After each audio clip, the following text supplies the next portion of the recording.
नमस्कार दोस्तों, स्वागत है आप सभी का आपके अपने YouTube channel career point with Gopal पर। यदि आपका सपना है यूपीएससी में ऑल इंडिया रैंक 1 लाना या फिर यूजीसी नेट जेआरएफ क्वालिफाइड करना, एमए में टॉप रैंक लाना, तो आज से आपकी खोज यहीं समाप्त होती है। और आज हम आपके लिए लेकर के आए हैं मेडिकल हिस्ट्री। मेडिकल हिस्ट्री का हमारा पार्ट 1 पिछली वाली क्लास हो चुकी है, आज हमारी सेकंड क्लास है। अक्सर छात्र इस बात से परेशान रहते हैं कि किताबों में या नोट्स में कई विषय अधूरे होते हैं या उनकी भाषा इतनी कठिन होती है कि समझ नहीं पाते हैं। लेकिन इस सीरीज में हम सिर्फ पढ़ेंगे नहीं बल्कि ज्ञान की सबसे गहरी परतों को खोलेंगे और हर एक अधूरे वाक्य को पूरा तरीके से समझेंगे। ठीक है, जो भी आपका डाउट होगा, ठीक है, तो उसको हम डीप अंडरस्टैंडिंग के साथ क्लियर करेंगे। तो उठा लीजिए पेन और डायरी और चलते हैं अपने लेक्चर की तरफ और आज के सफर को करते हैं शुरू।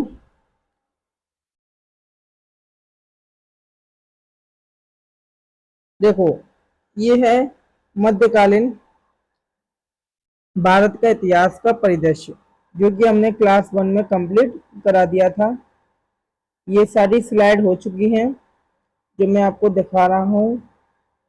आज की जो क्लास स्टार्ट हो रही है वो हो रही है तुर्कों का आगमन से। तो तुर्कों के आगमन से पहले हम समझेंगे कि तुर्कों के आगमन से पहले भारत में जो भी राज गद्दी चल रही थी उनकी डिटेल्ड एक्सप्लेन करेंगे उसको। ठीक है, फिर चलेंगे हम अपने। देखो, यहाँ से स्टार्ट है पूर्व मध्यकाल का उदय और राजनीतिक पृष्ठभूमि 750 से लेकर के 1200 सेंचुरी। ठीक है, टॉपिक क्या है? पूर्व मध्यकाल का उदय और राजनीतिक पृष्ठभूमि। इस काल को भारतीय इतिहास का एक बहुत बड़ा बदलाव का काल यानी ट्रांजिशन पीरियड कहा जाता है। ठीक है, सामंतवाद का चरमोत्कर्ष, पीक ऑफ फ्यूडलिज्म। इतिहासकार जैसे सतीश चंद्र के अकॉर्डिंग हर्षवर्धन के पतन, मतलब हर्षवर्धन का पतन का जो डेट है वो क्या है? 647 ईस्वी। ठीक है, तो हर्षवर्धन के पतन के बाद भारतीय राजनीति में केंद्रीकरण मतलब सेंट्रलाइजेशन का युग समाप्त हो गया और सामंती विकेंद्रीकरण का काल शुरू हुआ। ठीक है, मतलब पहले पूरा देश एक राजा के अधीन होता था जैसे गुप्त वंश या मौर्य वंश, लेकिन हर्ष की मृत्यु के बाद कोई एक बड़ी शक्ति नहीं बची। छोटे छोटे स्थानीय राजा और जमींदार शक्तिशाली हो गए और राजा अपनी सेना और राजस्व के लिए इन सामंतों पर निर्भर रहने लगे। यानी सत्ता एक जगह से न चलकर अलग अलग टुकड़ों में बट गई। इसी को कहा जाता है सामंती विकेंद्रीकरण या फ्यूडल डिसेंट्रलाइजेशन। सेकंड है भूमि अनुदान। देखो, अभी हम इस इमेज में अपना जो समझ लीजिए कि हम नॉलेज बूस्ट कर रहे हैं अपनी। ठीक है, बेस क्लियर कर रहे हैं। तो अब समझते हैं भूमि अनुदान। तो भूमि अनुदान राजाओं द्वारा ब्राह्मणों, मंदिरों, प्रशासनिक अधिकारियों को कर मुक्त भूमि मतलब टैक्स फ्री लैंड देने की प्रथा तेजी से बढ़ी। ठीक है, और इसका गहरा प्रभाव क्या हुआ?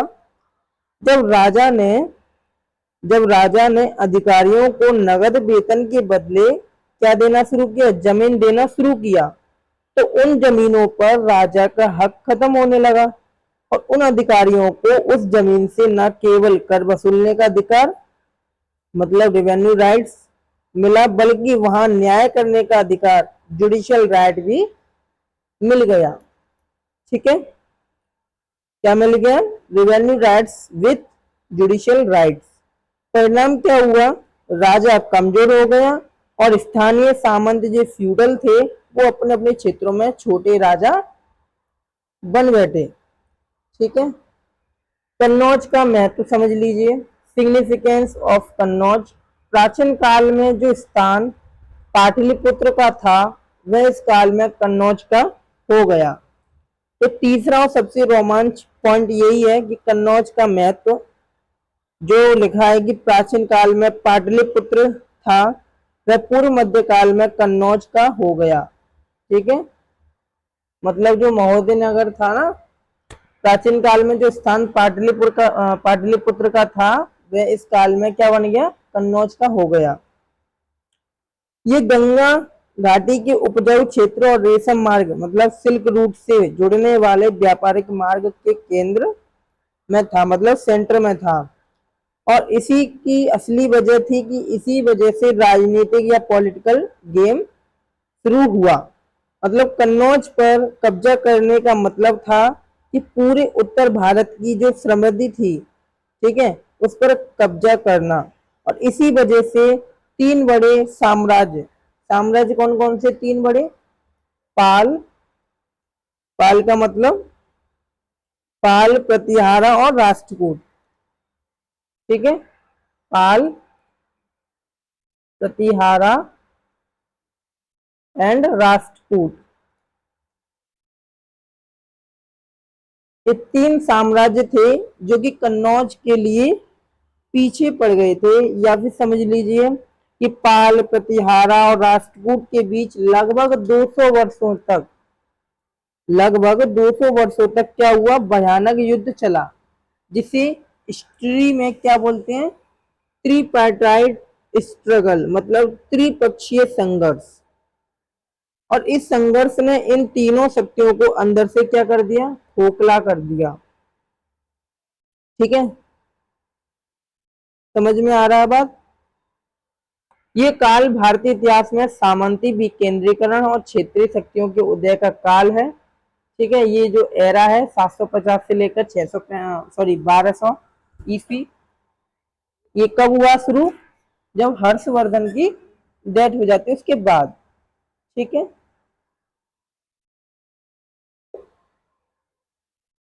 देखो भारतीय सामंतवाद पर जो इतिहासकार हैं उन्होंने क्या कहा, जैसे प्रोफेसर RS शर्मा, इन्होंने अपनी प्रसिद्ध पुस्तक इंडियन फ्यूडलिज्म में क्या बताया कि भूमि अनुदान के कारण भारत में सामंतवाद का उदय हुआ, जिससे व्यापार का पतन हुआ, नगरों का हानि हुई।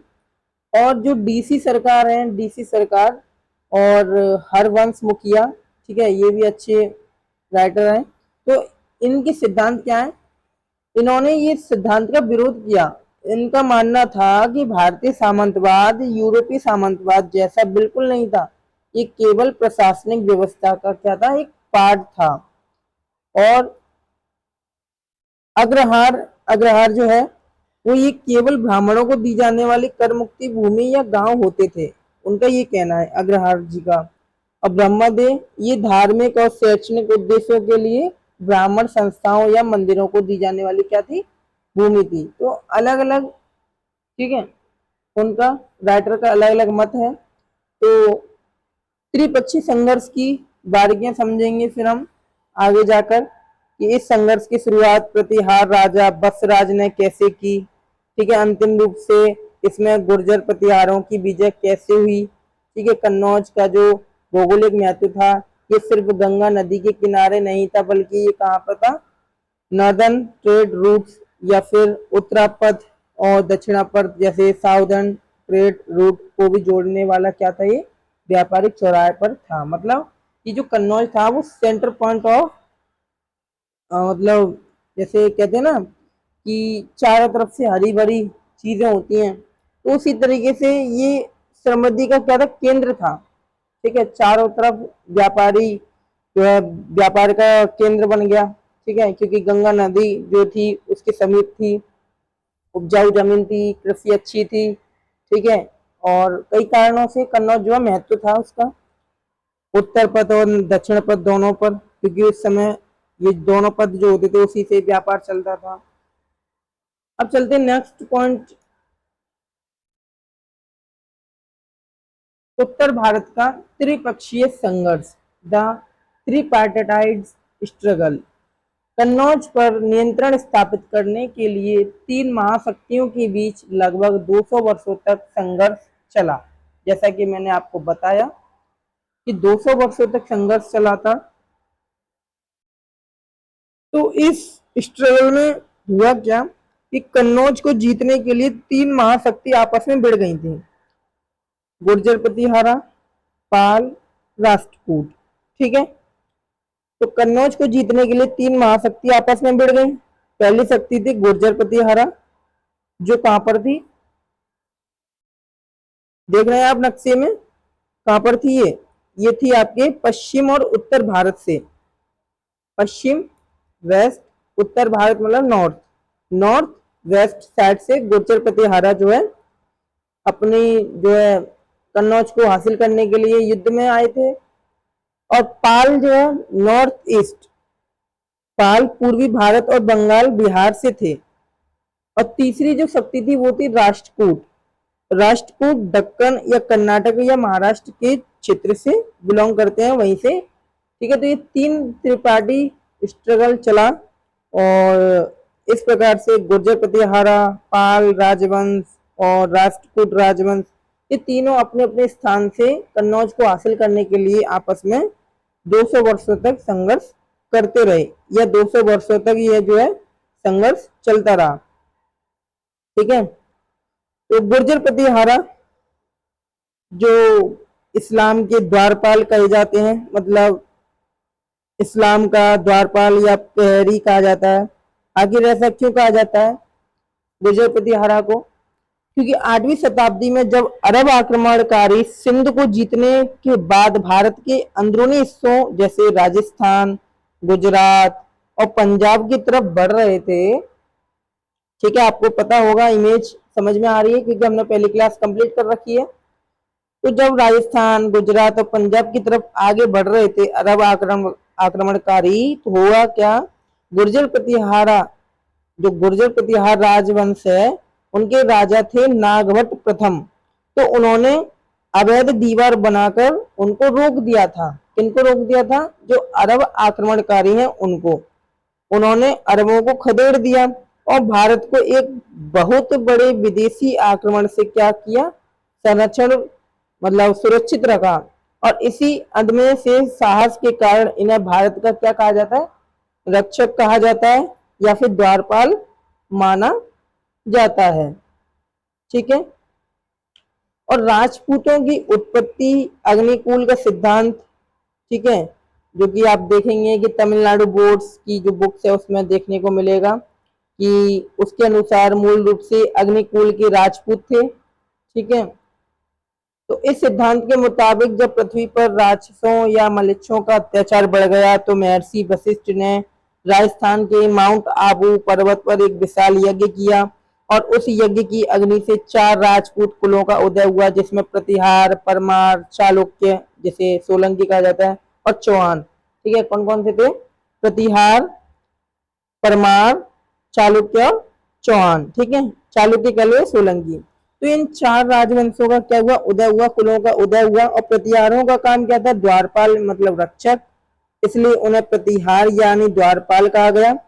ठीक है, और कन्नौज पर नियंत्रण का सीधा मतलब था पूरे भारत पर चक्रवर्ती राज करना।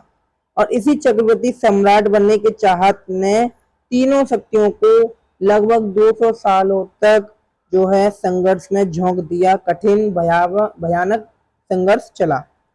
तो मेरी बात आपको अच्छी तरीके से समझ में आई होगी कि हुआ क्या।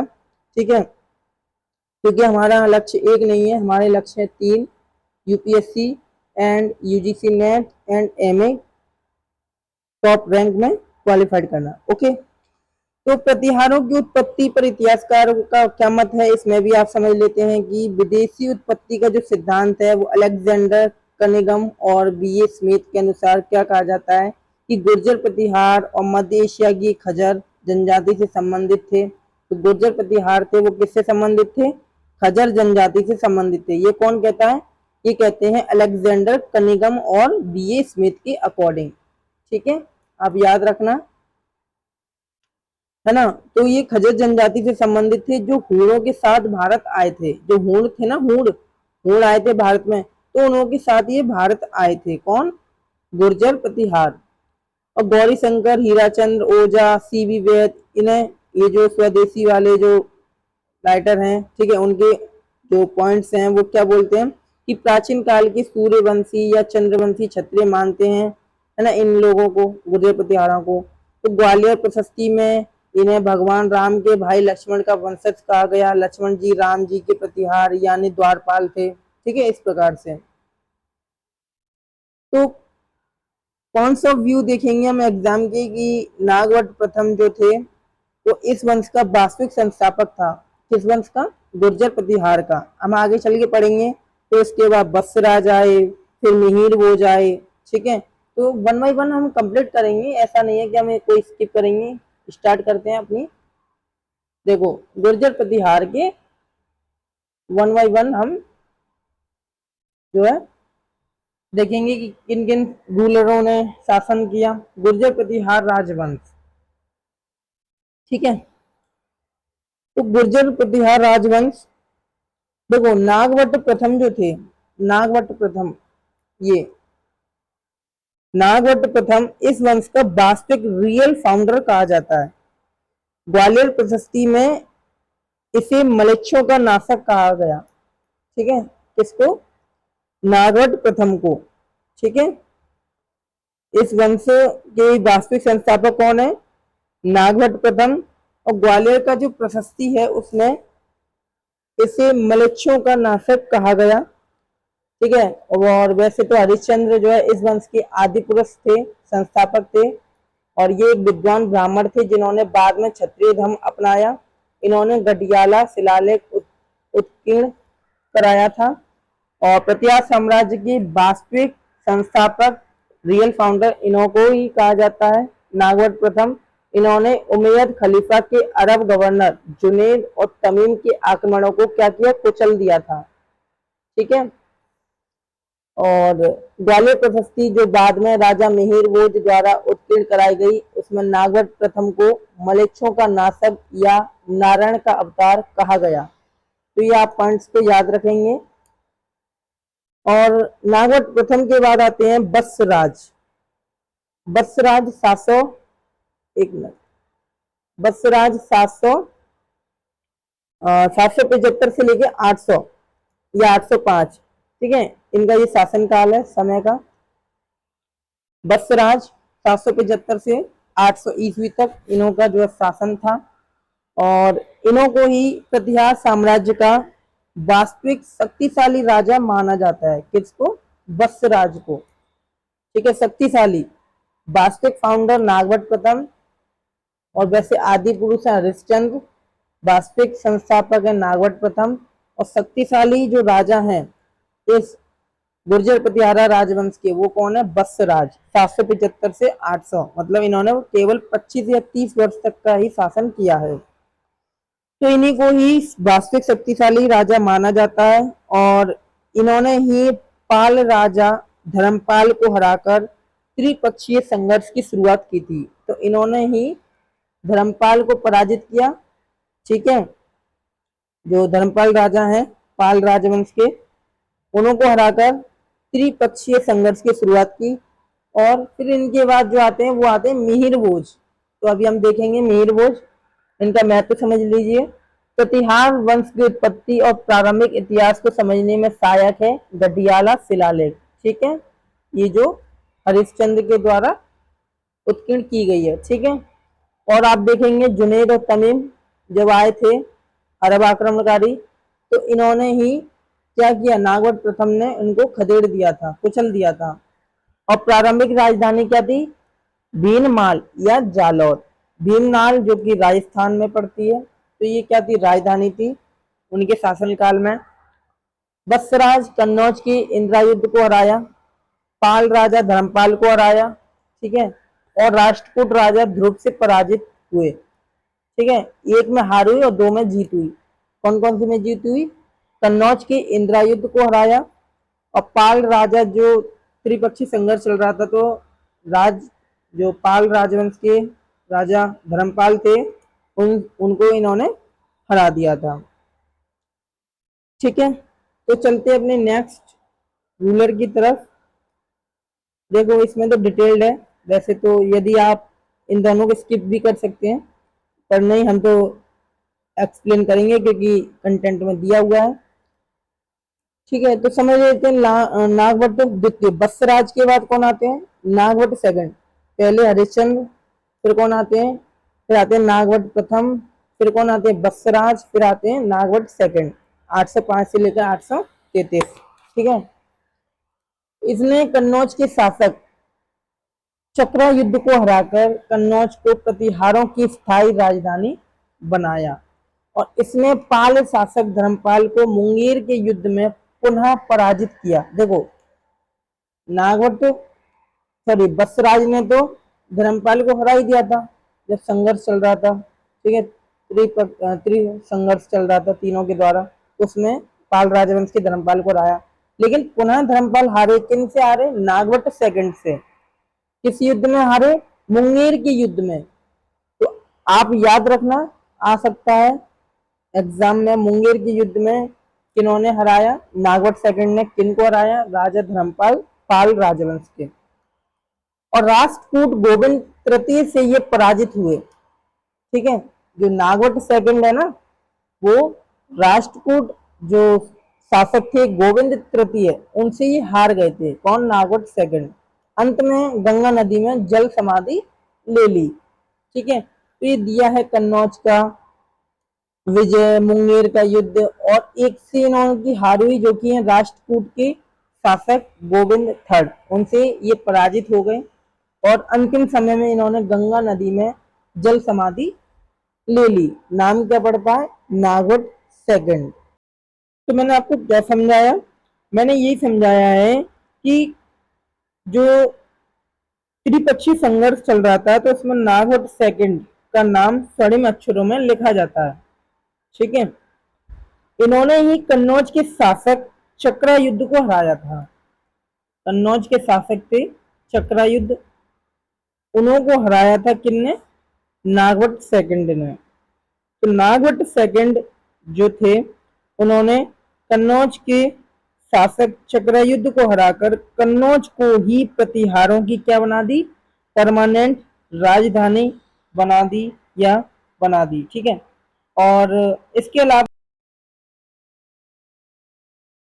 धर्मपाल को हराया। युद्ध कौन सा था? मुंगेर का। बुरी तरह से पराजित किया, और इन्हें दक्षिण के राष्ट्रकूट राजा गोविंद ने जो है, राजा गोविंद ने जो गोविंद तृतीय है, उन्होंने इनको पराजित किया युद्ध में, ठीक है। और अंत में क्या किया इन्होंने? जीवन का अंत बहुत ही भावुक हुआ, मतलब इन्होंने गंगा नदी में ही जीवित जो है जल समाधि ले ली थी, ठीक है। फिर इनके बाद आते हैं रामचंद्र। मिस्टेक है, ये रामचंद्र है, ठीक है। 833 से लेकर के 836।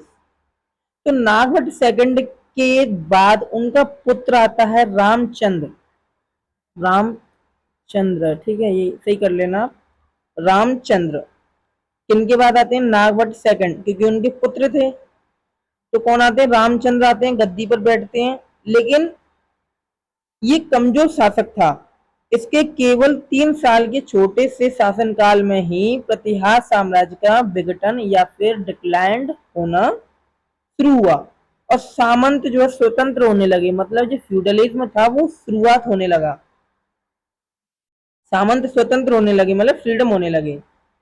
फिर इनके बाद है मिहिर भोज, जिन्हें भोज प्रथम भी कहा जाता है, ठीक है। इनका जो कार्यकाल है शासन का वो है 836 से लेकर के 885 ईस्वी।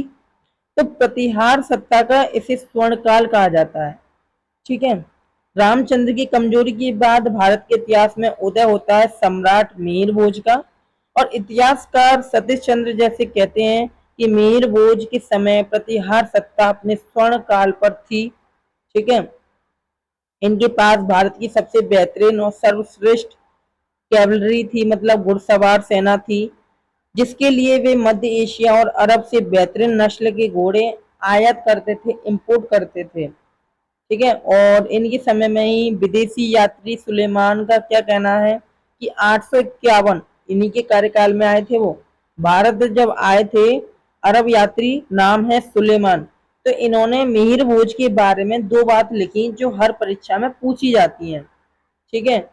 तो पहली बात या पहला जो उन्होंने पॉइंट बताया किनके बारे में, मिहिर भोज के बारे में, सुलेमान ने। वो क्या कहा, मिहिर भोज इस्लाम का सबसे बड़ा शत्रु है।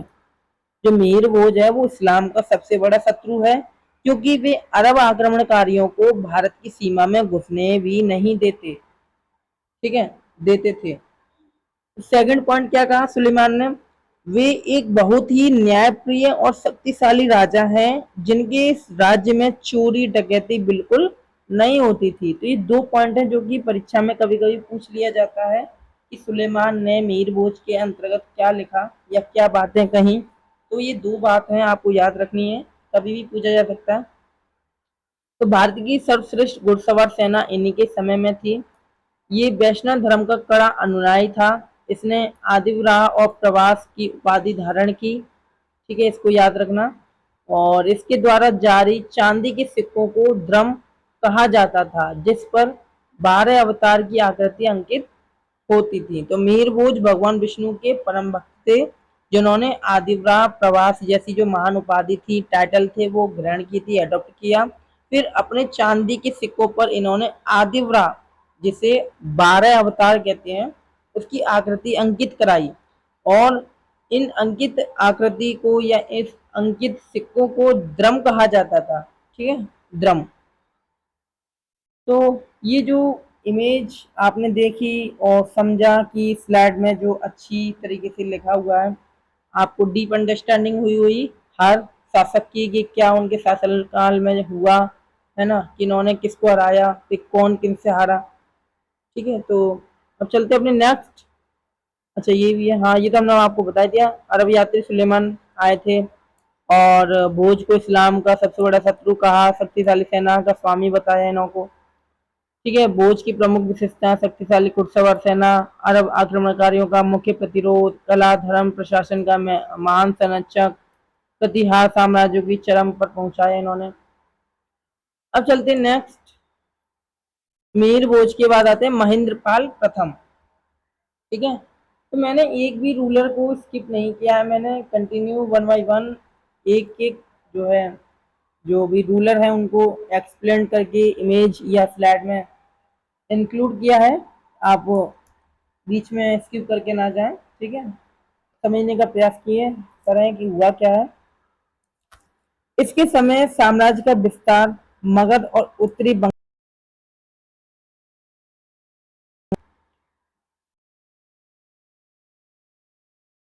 शक्तिशाली दीवार गुर्जर प्रतिहार राजवंश। ठीक है, मतलब महेंद्रपाल प्रथम से लेकर के के पन्नों में क्या हो गई, विलीन हो गई या समा गई। तो एक एक करके समझेंगे हम। महेंद्रपाल जो है, जो कि 885 लेकर 910 ईस्वी तक शासन करते हैं। तो महेंद्रपाल प्रथम के समय प्रतिहार साम्राज्य का विस्तार कहां से कहां तक हुआ, मगध और उत्तरी बंगाल तक हो गया था। जैसे कि आप इस इमेज में देख रहे हैं, उत्तरी बंगाल और मगध तक हो चुका था इनका शासनकाल। ठीक है, मतलब जो इनका विस्तार था, एक्सपेंशन था, वो कहां तक हो गया, मगध और उत्तरी बंगाल तक हो गया।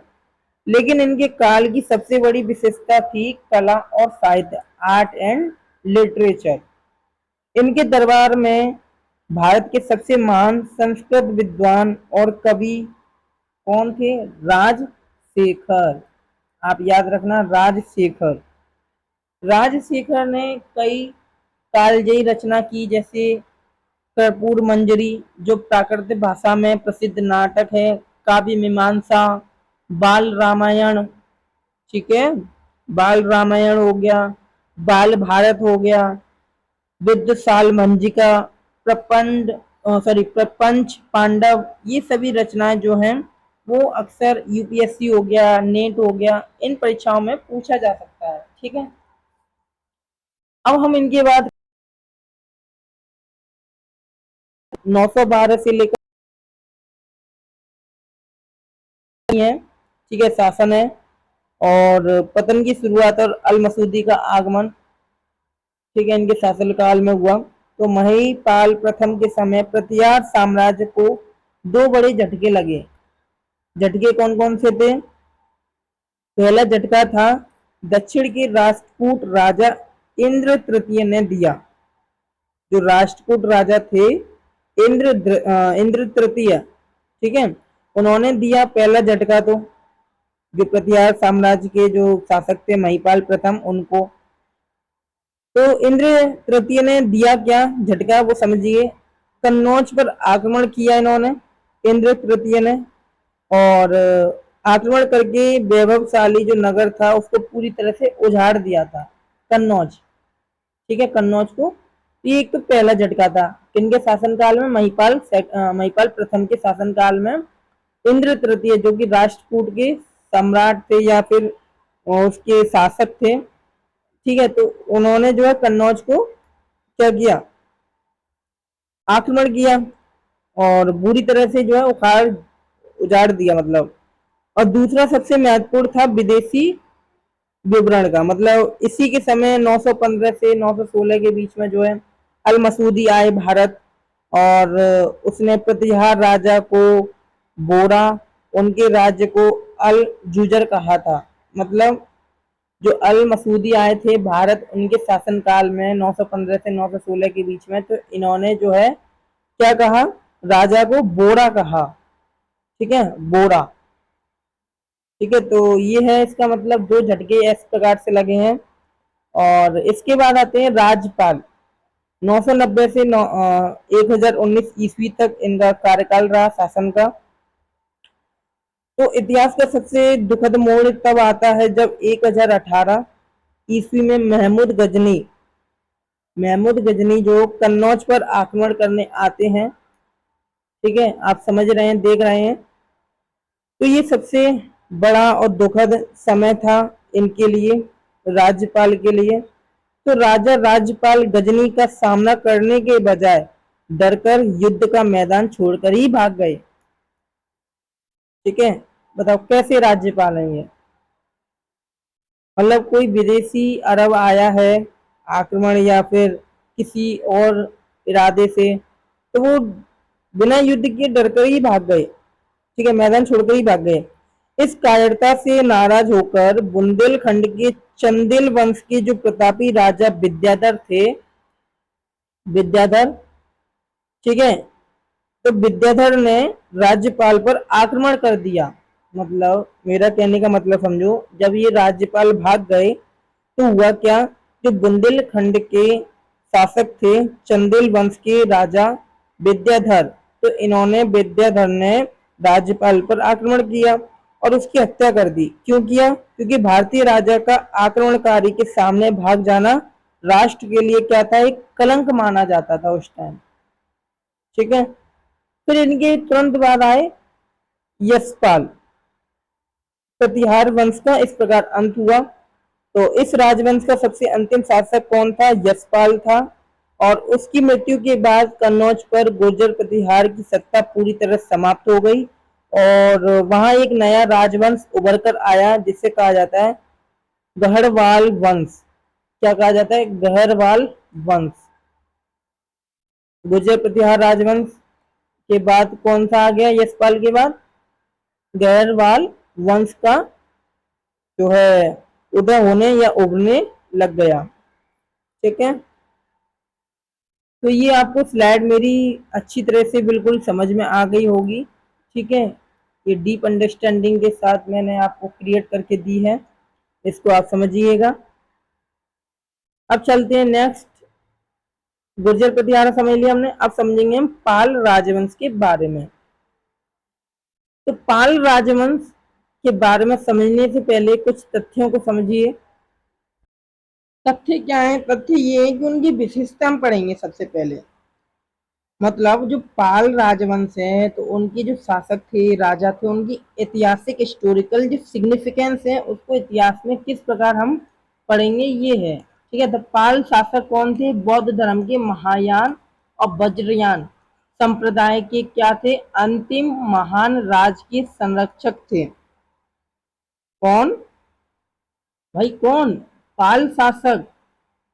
जो पाल राजवंश के पाल जो रूलर्स थे वो बौद्ध धर्म के कौन कौन से बौद्ध धर्म? महायान और वज्रयान संप्रदाय के अंतिम महान राजकीय शासक थे या संरक्षक थे।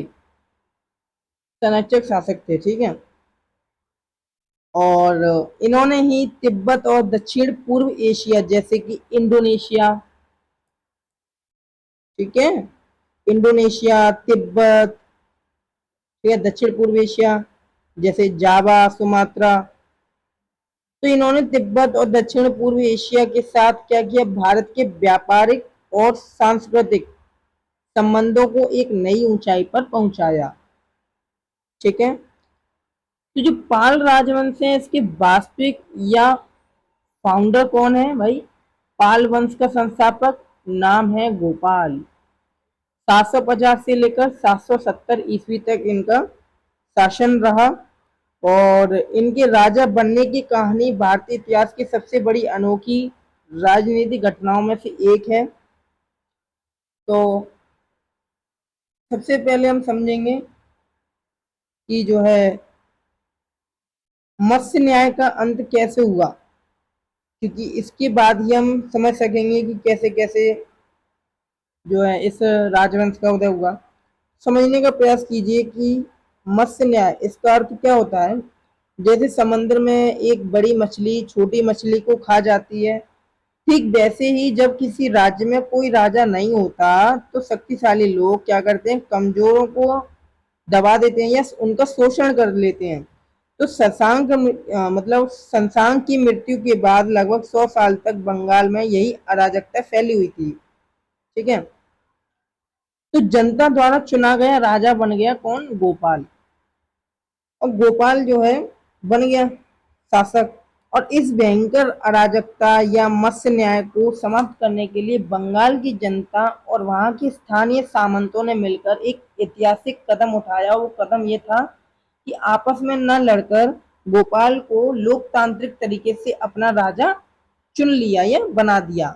अब प्राचीन भारत में जनता द्वारा राजा चुने जाने का ये एक बेहद दुर्लभ और अद्वितीय उदाहरण बन गया और इस प्रकार से पाल राजवंश का उदय हुआ। राजा बनने के बाद गोपाल ने न केवल बंगाल में शांति स्थापित की, ठीक है, बल्कि बंगाल में शांति स्थापित की, बल्कि क्या किया? शिक्षा और धर्म को बढ़ावा देने के लिए बिहार में ओदंतपुरी विश्वविद्यालय की भी स्थापना की। ठीक है, आप याद रखना, ये है ओदंतपुरी विश्वविद्यालय बिहार में। इसकी स्थापना भी इन्होंने ही की थी और ये बौद्ध शिक्षा का एक बहुत बड़ा केंद्र उभर कर सामने आया उस टाइम पर। ठीक है, तो मैंने आपको डीप अंडरस्टैंडिंग करा दी कि कैसे पाल राजवंश आया। ठीक है, मतलब पहले जो है जो शशांक की मृत्यु के बाद लगभग 100 साल तक कोई भी शासक नहीं था। ठीक है, अराजकता फैली हुई थी बंगाल और बिहार के आसपास क्षेत्र में। तो अराजकता और मत्स्य न्याय को समाप्त करने के लिए बंगाल की जनता ने स्वयं स्वयं ही स्थानीय सामंतों ने मिलकर क्या किया? एक ऐतिहासिक कदम उठाया और वो कदम ये था कि गोपाल को लोकतांत्रिक तरीके से शासक या राजा चुन लिया। ठीक है, तो इस प्रकार से हुआ। मैं बार बार नहीं बताऊंगा, वही सिंपल बात है। तो गुप्तोत्तर काल के बाद बंगाल में भयंकर अराजकता व्याप्त थी, जिससे समकालीन स्रोतों में मत्स्य न्याय या बड़ी मछली द्वारा छोटी मछली को खाना कहा गया। और इसे समाप्त करने के लिए बंगाल की जनता और स्थानीय सामंतों ने मिलकर गोपाल लोकतांत्रिक तरीके से राजा चुन लिया। अराजकता की स्थिति जहां शक्तिशाली कमजोरों का शोषण करते हैं और गोपाल ने ही इसने बिहार शरीफ में ओदंतपुरी विश्वविद्यालय की स्थापना की। ठीक है, तो ये सारी बातें स्लाइड में लिखी हुई हैं ऑलरेडी, आप इनको बस समझ लीजिए और याद कर लीजिएगा। ठीक है, पाल राजवंश पूर्व भारत और बंगाल बिहार में ये शासक थे। और पाल शासक बौद्ध धर्म के महायान और वज्रयान संप्रदाय के अंतिम महान राज के संरक्षक थे। इन्होंने तिब्बत, दक्षिण पूर्व एशिया के साथ भारत के वाणिज्य संबंधों को पुनर्जीवित किया। राजाओं का जो क्रोनोलॉजी क्रम है वो आप समझ सकते हैं कि गोपाल, फिर धर्मपाल, फिर देवपाल, इस प्रकार से आए। तो गोपाल का जो शासनकाल है वो 750 से 770, लगभग 20 साल। पाल वंश का वास्तविक संस्थापक। गुप्तोत्तर काल के बाद बंगाल में भयंकर, ये तो हमने सारी बात आपको बता ही दिया। ठीक है, तो इन्होंने ही ओदनपुरी विश्वविद्यालय की स्थापना की। फिर इनके बाद है धर्मपाल, पाल साम्राज्य का वास्तविक विस्तारक या फिर एक्सपेंडर। इसने कन्नौज के शासक इंद्रायुद्ध को सॉरी हराकर, गलत मिस्टेक हो गया, हराकर चक्रा युद्ध को गद्दी पर बिठाया और एक भव्य दरबार का आयोजन किया गया। ठीक है, तो धर्मपाल मैंने आपको बताया था कि धर्मपाल जो है कन्नौज के शासक इंद्रायुद्ध को हराकर चक्रा युद्ध को गद्दी पर बिठाया और एक भव्य दरबार का आयोजन किया। तो धर्मपाल एक ऐसे राजा थे जिन्होंने पाल वंश को अखिल भारतीय शक्ति बना दिया। इन्होंने कन्नौज की जो त्रिपक्षीय संघर्ष था उसमें भाग लिया था और कन्नौज के शासक इंद्रायुद्ध को हराकर अपने संरक्षण में चक्रा युद्ध को गद्दी पर बिठाया। और इस ऐतिहासिक जीत के उपलक्ष्य में उन्होंने कन्नौज में एक विशाल भव्य दरबार या ग्रांड कोर्ट का आयोजन किया और जहां उत्तर भारत में कई छोटे छोटे राजाओं ने उनकी अधीनता स्वीकार की। और इसी कारण 11वीं सदी के गुजराती कवि सौडल ने धर्मपाल को उत्तरापथ स्वामी यानी उत्तर भारत का स्वामी की महान उपाधि दी। किसको दी भाई? किसको दी, ये भी तो समझने की बात है। मैं आपको बात कर रहा हूं जो धर्मपाल है उसको। ठीक है, ठीक है जी। और ये देखेंगे कि कला और शिक्षा में क्या योगदान था इनके कार्यकाल में या इनके शासनकाल में। तो धर्मपाल केवल एक महान योद्धा ही नहीं थे बल्कि शिक्षा की सबसे बड़े कौन थे? पेट्रोनाइज थे या संरक्षक थे। इन्होंने बिहार के भागलपुर में विश्व प्रसिद्ध विक्रमशिला विश्वविद्यालय की स्थापना की, ये जो आप देख रहे हैं। इसके साथ ही बांग्लादेश के नौगांव में सोमपुर महाविहार भी बनवाया। ठीक है, जिसे आज यूनेस्को की विश्व धरोहर में शामिल किया गया है। इन्होंने नालंदा विश्वविद्यालय के रख रखाव के लिए 200 गांवों का टैक्स दान में दे दिया था। नाम क्या है? धर्मपाल। ठीक है, इनके बाद आते हैं देवपाल जो कि 810 से लेकर के 850 ईस्वी तक शासन करते हैं। इस सैन्य शक्ति का चरम बिंदु है। और समझिए कि मुंगेर, मतलब इन्होंने अपनी राजधानी मुंगेर स्थानांतरित कर दी। भाई कैसे की? भाई धर्मपाल के बाद पराक्रमी पुत्र उनका देवपाल गद्दी पर बैठ गया और इनके समय पाल साम्राज्य की सैनिक शक्ति थी वो चरम पर पहुंच गई, पीक पर पहुंच गई। देवपाल ने अपनी प्रशासनिक सुविधा के लिए अपनी राजधानी मुंगेर या फिर बिहार स्थानांतरित कर दी। ठीक है, और देवपाल का नाम अंतर्राष्ट्रीय इतिहास में बहुत सम्मान से लिया जाता है क्योंकि सुमात्रा के शैलेंद्र वंशीय बौद्ध राजा बालपुत्र देव ने देवपाल के दरबार में अपना एक राजदूत भेजा था और बालपुत्र देव चाहते थे कि वे नालंदा में एक बौद्ध विहार बनवाएं। और देवपाल ने बड़े दिल का परिचय देते हुए उस बौद्ध विहार की देखरेख के लिए 5 गांवों का जो कर मुक्त था या टैक्स था वो दान में दे दिया था। और इनके दरबार में प्रसिद्ध बौद्ध भिक्षु वीरसेन भी रहते थे। ठीक है, तो वीरसेन भी रहते थे और जिन्होंने नालंदा विश्वविद्यालय का अध्यक्ष बना दिया वीरसेन को नालंदा विश्वविद्यालय का अध्यक्ष भी बनाया। अब चलते हैं अपने नेक्स्ट जो लिखा है बस वही हम पढ़ेंगे समझेंगे, क्योंकि इसमें कुछ भी अधूरा नहीं है। हम सभी रूलर को वन बाई वन पढ़ रहे हैं, इसलिए स्किप करके ना जाए। यदि कोई कमी है या समझ में नहीं आया, डाउट है, तो आप कमेंट भी कर सकते हैं, और क्लास अगर समझ में आ रही तो लाइक भी कर सकते हैं। अब समझते हैं हम पाल राजवंश के अंतर्गत ही जो फोर्थ रूलर हैं विग्रपाल प्रथम और नारायण पाल 850 से 908 ईस्वी तक एक कमजोर शासक थे, जिनके समय प्रतिहार राजा मिहिर भोज ने पालों को कमजोर कर दिया। तो देवपाल के बाद पाल वंश में कमजोर शासक आया, जिनका नाम क्या था, विग्रपाल फर्स्ट, ठीक है, या नारायण पाल। तो विग्रपाल प्रथम और नारायण पाल के समय प्रतिहार राजा मिहिर भोज ने इसका पूरा फायदा उठा लिया। तो मीर भोज ने फायदा फायदा कैसे उठाया, मीर भोज ने पालों को करारी शिकस्त दी या हार दी। उन्होंने कई पश्चिमी क्षेत्रों पर अधिकार कर लिया, जिससे पाल साम्राज्य काफी कमजोर हो गया। ठीक है, जो प्रतिहारा राजवंश के शासक थे मीर भोज ने इसका फायदा उठा लिया, क्योंकि जो महिपाल प्रथम थे वो कमजोर शासक थे, और इन्होंने जो वेस्टर्न जो एरिया है उसका अधिकार प्राप्त कर लिया मीर भोज ने, और जो पाल साम्राज्य इस प्रकार कमजोर हो गया। महिपाल प्रथम, ठीक है, महिपाल प्रथम, सॉरी, विग्रपाल प्रथम की बात करी थी मैंने अभी, और अब आते हैं महिपाल प्रथम। तो महिपाल प्रथम जो है विग्रपाल प्रथम के बाद आए 988 से 1038 ईस्वी के बीच, और ये पाल वंश का सेकंड संस्थापक है। लंबे समय की कमजोरी के बाद इस वंश में राजा महिपाल प्रथम का उदय होता है, और इन्हें इतिहास में पाल वंश का सेकंड वास्तविक संस्थापक कहा जाता है, क्योंकि इन्होंने जो खोए हुए क्षेत्र थे, पश्चिमी क्षेत्र जो कि मैंने आपको बताया मिहिर भोज द्वारा अधिकृत कर लिए गए, उनको पुनः जीत कर साम्राज्य में पुनर्जीवित किया। इन्होंने महिपाल प्रथम ने, जो विग्रपाल प्रथम हार गए थे जो क्षेत्र, वो पुनः महिपाल प्रथम ने प्राप्त कर लिए। ठीक है, मिहिर भोज से। तो इस प्रकार से, और नेक्स्ट है रामपाल।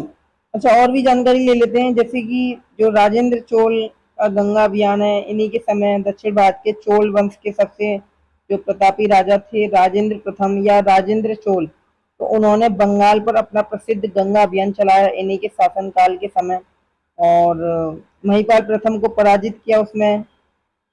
ठीक है, पाल सेना की पराजय हुई, आप देख रहे होंगे इमेज में।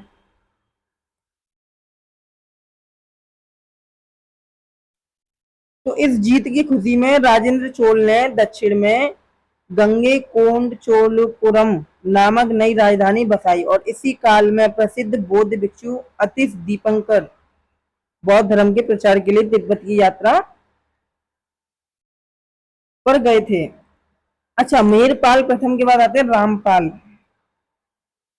तो इसके बारे में, जैसे कि रामपाल का समय आ गया, तो उत्तर भारत या उत्तर बंगाल में मतलब वहां की जो स्थानीय कृषक व जो जाति थी केवट, तो मतलब जाति ने एक भयानक जो है विद्रोह कर दिया, जिसे इतिहास में क्या कहा जाता है, केवट विद्रोह कहा जाता है। क्या कहा जाता है, केवट विद्रोह। इस विद्रोह का नेतृत्व दिव्य और भीम ने किया, और इन्होंने राजा को गद्दी से हटाकर कुछ समय के लिए सत्ता पर कब्जा कर लिया, है ना। तो रामपाल ने इस विद्रोह को कुचल दिया बाद में, मतलब शिकस्त दे दी। ठीक है, और रामचरितम, देखो रामचरितमानस अलग है और रामचरितम अलग है। तो रामचरितम जो है वो रामपाल के दरबारी संध्यांकर नदी ने जो है इस पूरी घटना और राजा जो रामपाल के जीवन पर रामचरितम नामक एक अद्भुत ऐतिहासिक ग्रंथ की रचना की। और इस ग्रंथ की सबसे बड़ी खासियत क्या है, ये ग्रंथ जो श्लेष अलंकार में लिखा गया है, यानी इसके हर श्लोक के दो अर्थ निकलते हैं, एक अर्थ भगवान श्री राम पर और दूसरा राजा रामपाल के जीवन पर। इतना तो हमने आपको समझा दिया। अब रामपाल के बाद आते हैं मदन पाल। अब मदन पाल जो अंतिम शासक हैं, ठीक है, पाल राजवंश के, तो इनके बाद जो है किनके बाद? रामपाल के बाद पाल वंश का सूरज हमेशा के लिए अस्त हो गया। क्यों हो गया? क्योंकि मदन पाल जो थे वो कैसे थे भाई, कमजोर होंगे, है ना। उनके खंडारों पर एक नए राजवंश की स्थापना हुई जिससे हम सैन्य वंश के नाम से जानते हैं। मदन पाल पाल वंश का अंतिम आधिकारिक शासक, और इनके बाद बंगाल में सैन्य वंश, मदन पाल के बाद सैन वंश की स्थापना होती है, सैन डायनेस्टी। तो ये है सारी टिप्पणी, आप समझ सकते हैं। हमने समझ लिया गुर्जर प्रतिहार राजवंश, पाल राजवंश। अब हम समझ रहे हैं राष्ट्रकूट, क्योंकि जो त्रिपक्षीय संघर्ष था उनके हमें अंदर के जो शासक हैं उनको भी तो समझना जरूरी है। देखो ये तो है अभी राजाओं की जानकारी, लेकिन हमारी स्पेशल क्लास अदर आएगी। अभी तो हम समझा रहे हैं कि संघर्ष चल रहा था, फिर अरब आक्रमणकारी आएंगे, क्योंकि हम आगे ये जो कॉन्सेप्ट है वो तुर्कों का आगमन के लिए है।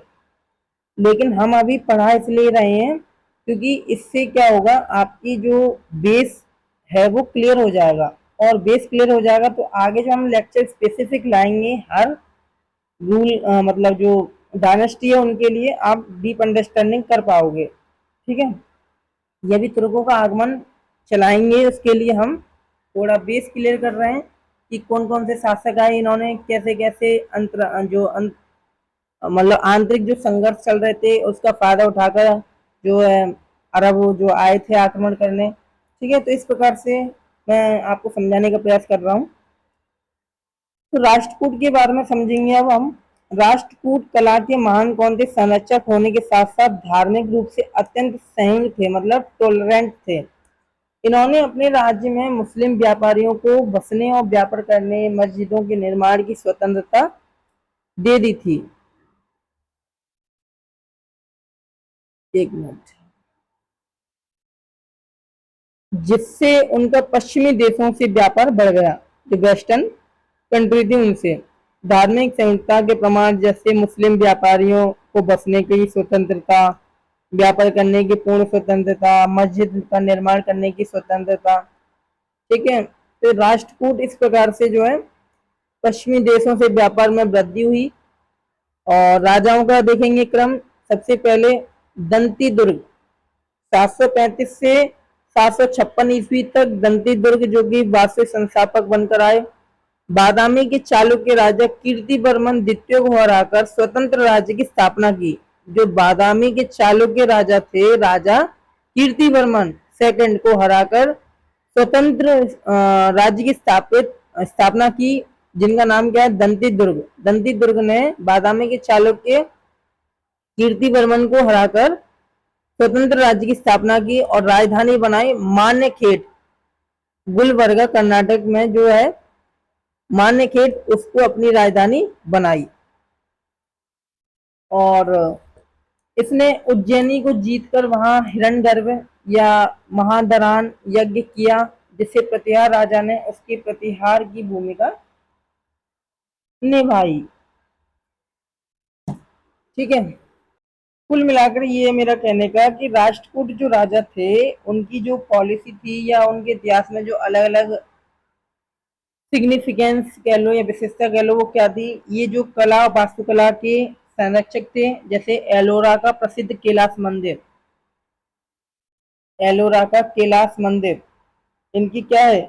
प्रसिद्ध कलाकारी का ही तो प्रमाण है। ठीक है, इनकी धार्मिक संयुक्ता मतलब रिलीजियस टॉलरेंस बेमिसाल थी। इन्होंने अरब से आए जो मुस्लिम व्यापारी थे जैसे ताजिक, उनको न केवल अपने राज्य में बसने बल्कि व्यापार करने की खुली आजादी स्वतंत्रता दे दी और मस्जिद बनाने की भी अनुमति दे दी। इसका सीधा प्रमाण ये हुआ कि भारत का जो पश्चिमी देशों के साथ व्यापार था वो बहुत मजबूत हो गया।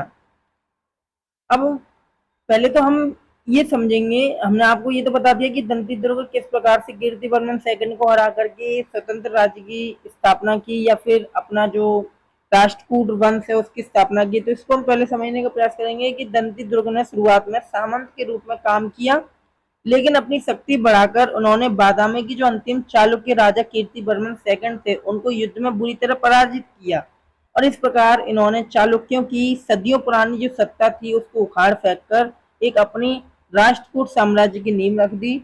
और इस प्रकार से दंती दुर्ग जो है, मतलब जब उज्जैनी को इन्होंने जीता तो वहां एक बेहद पवित्र और भव्य हिरण्यगर्भ महादान यज्ञ का आयोजन किया। आप देख रहे हैं इस इमेज के अंदर। और इस यज्ञ में एक बहुत ही दिलचस्प मतलब राजनीतिक घटना हुई। वो घटना ये थी कि भारत के जो शक्तिशाली गुर्जर प्रतिहार राजा थे, इन्होंने इस यज्ञ में उनके प्रतिहार यानी द्वारपाल की भूमिका निभाई थी। ठीक है, और ये दंती दुर्ग के बढ़ते हुए राजनीतिक दबदबे का क्या था, एक सबसे महत्वपूर्ण मतलब क्या कहें प्रमाण था। ठीक है, और दंती दुर्ग ने मानेखेड़ को राजधानी बनाया, लेकिन पूरी तरह ये सच नहीं है कि दंती दुर्ग के समय राजधानी जो है मयूर खिंडी या एल इच पुरी थी। आगे चलकर इस वंश के जो महान राजा अमोघ वर्ष प्रथम है, उन्होंने मानेखेड़ को राष्ट्रकूट की भव्य स्थायी और राजधानी बनाया, जो कला और संस्कृति का सबसे बड़ा सेंटर था। तो अब हम चलते हैं नेक्स्ट जो रूलर थे कृष्ण प्रथम। राष्ट्रकूट राजवंश के जो सेकंड रूलर है वो है कृष्ण प्रथम, 756 से 774 ईस्वी। इसने वास्तुकला का वैश्विक चमत्कार एलोरा का एक कासक कैलाश मंदिर जो कि गुफा 16 है वो बनवाया था। ठीक है, मैंने एक भी बात जो है, ऐसा नहीं है कि कंटेंट में ना डाला हो, सारी डिटेल्ड एक्सप्लेन किया है। बस मैं पढ़ता जा रहा हूँ और आप सुनते आ रहे हैं, और देख कर भी समझ सकते हैं कि मैं क्या बोल रहा हूँ। तो मेरा कहने का मतलब है कि राष्ट्रकूट राजवंश के उस स्वर्ण काल की हम चर्चा कर रहे हैं जो न केवल वास्तुकला में बल्कि उत्तर भारत की राजनीति को भी अपने कदमों में झुका दिया। और आज हमारे सामने इस वंश के 3 महान योद्धा दिखाई दे रहे हैं, कृष्ण प्रथम और धुम धारावर्ष और गोविंद तृतीय। तो एक एक करके समझेंगे हम। कृष्ण प्रथम को समझ रहे हैं कि कृष्ण प्रथम जो है वो दंती दुर्ग के बाद आए थे। मतलब दंती दुर्ग के बाद उनके चाचा कृष्ण प्रथम गद्दी पर बैठे, ये इनके चाचा थे। किनके चाचा थे? दंती दुर्ग के।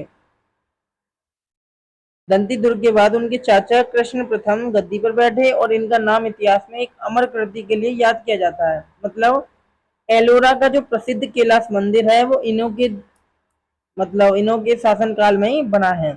यदि मतलब ये जो मंदिर है कैलाश मंदिर एलोरा का जो प्रसिद्ध कैलाश मंदिर है, ये कोई सामान्य निर्माण नहीं है।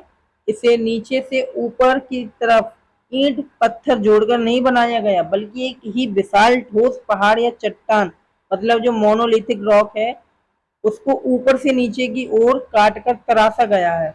और ये प्राचीन विश्व की इंजीनियरिंग का सबसे बड़ा और विस्मयकारी जो है एग्जाम्पल है। ये तो है इनकी कहानी। अब समझेंगे हम ध्रुव धारावर्ष, जो कि 780 से 793 ईस्वी तक इन्होंने जो है शासन किया। कृष्ण प्रथम के बाद इस वंश में आते हैं ध्रुव धारावर्ष। तो ध्रुव राष्ट्रकूट वंश के पहले ऐसे राजा थे जिन्होंने दक्कन मतलब दक्षिण से निकलकर उत्तर भारत के त्रिपटाटाइट जो स्ट्रगल था उसमें कदम रखा, जो त्रिपक्षीय संघर्ष था कन्नौज के लिए।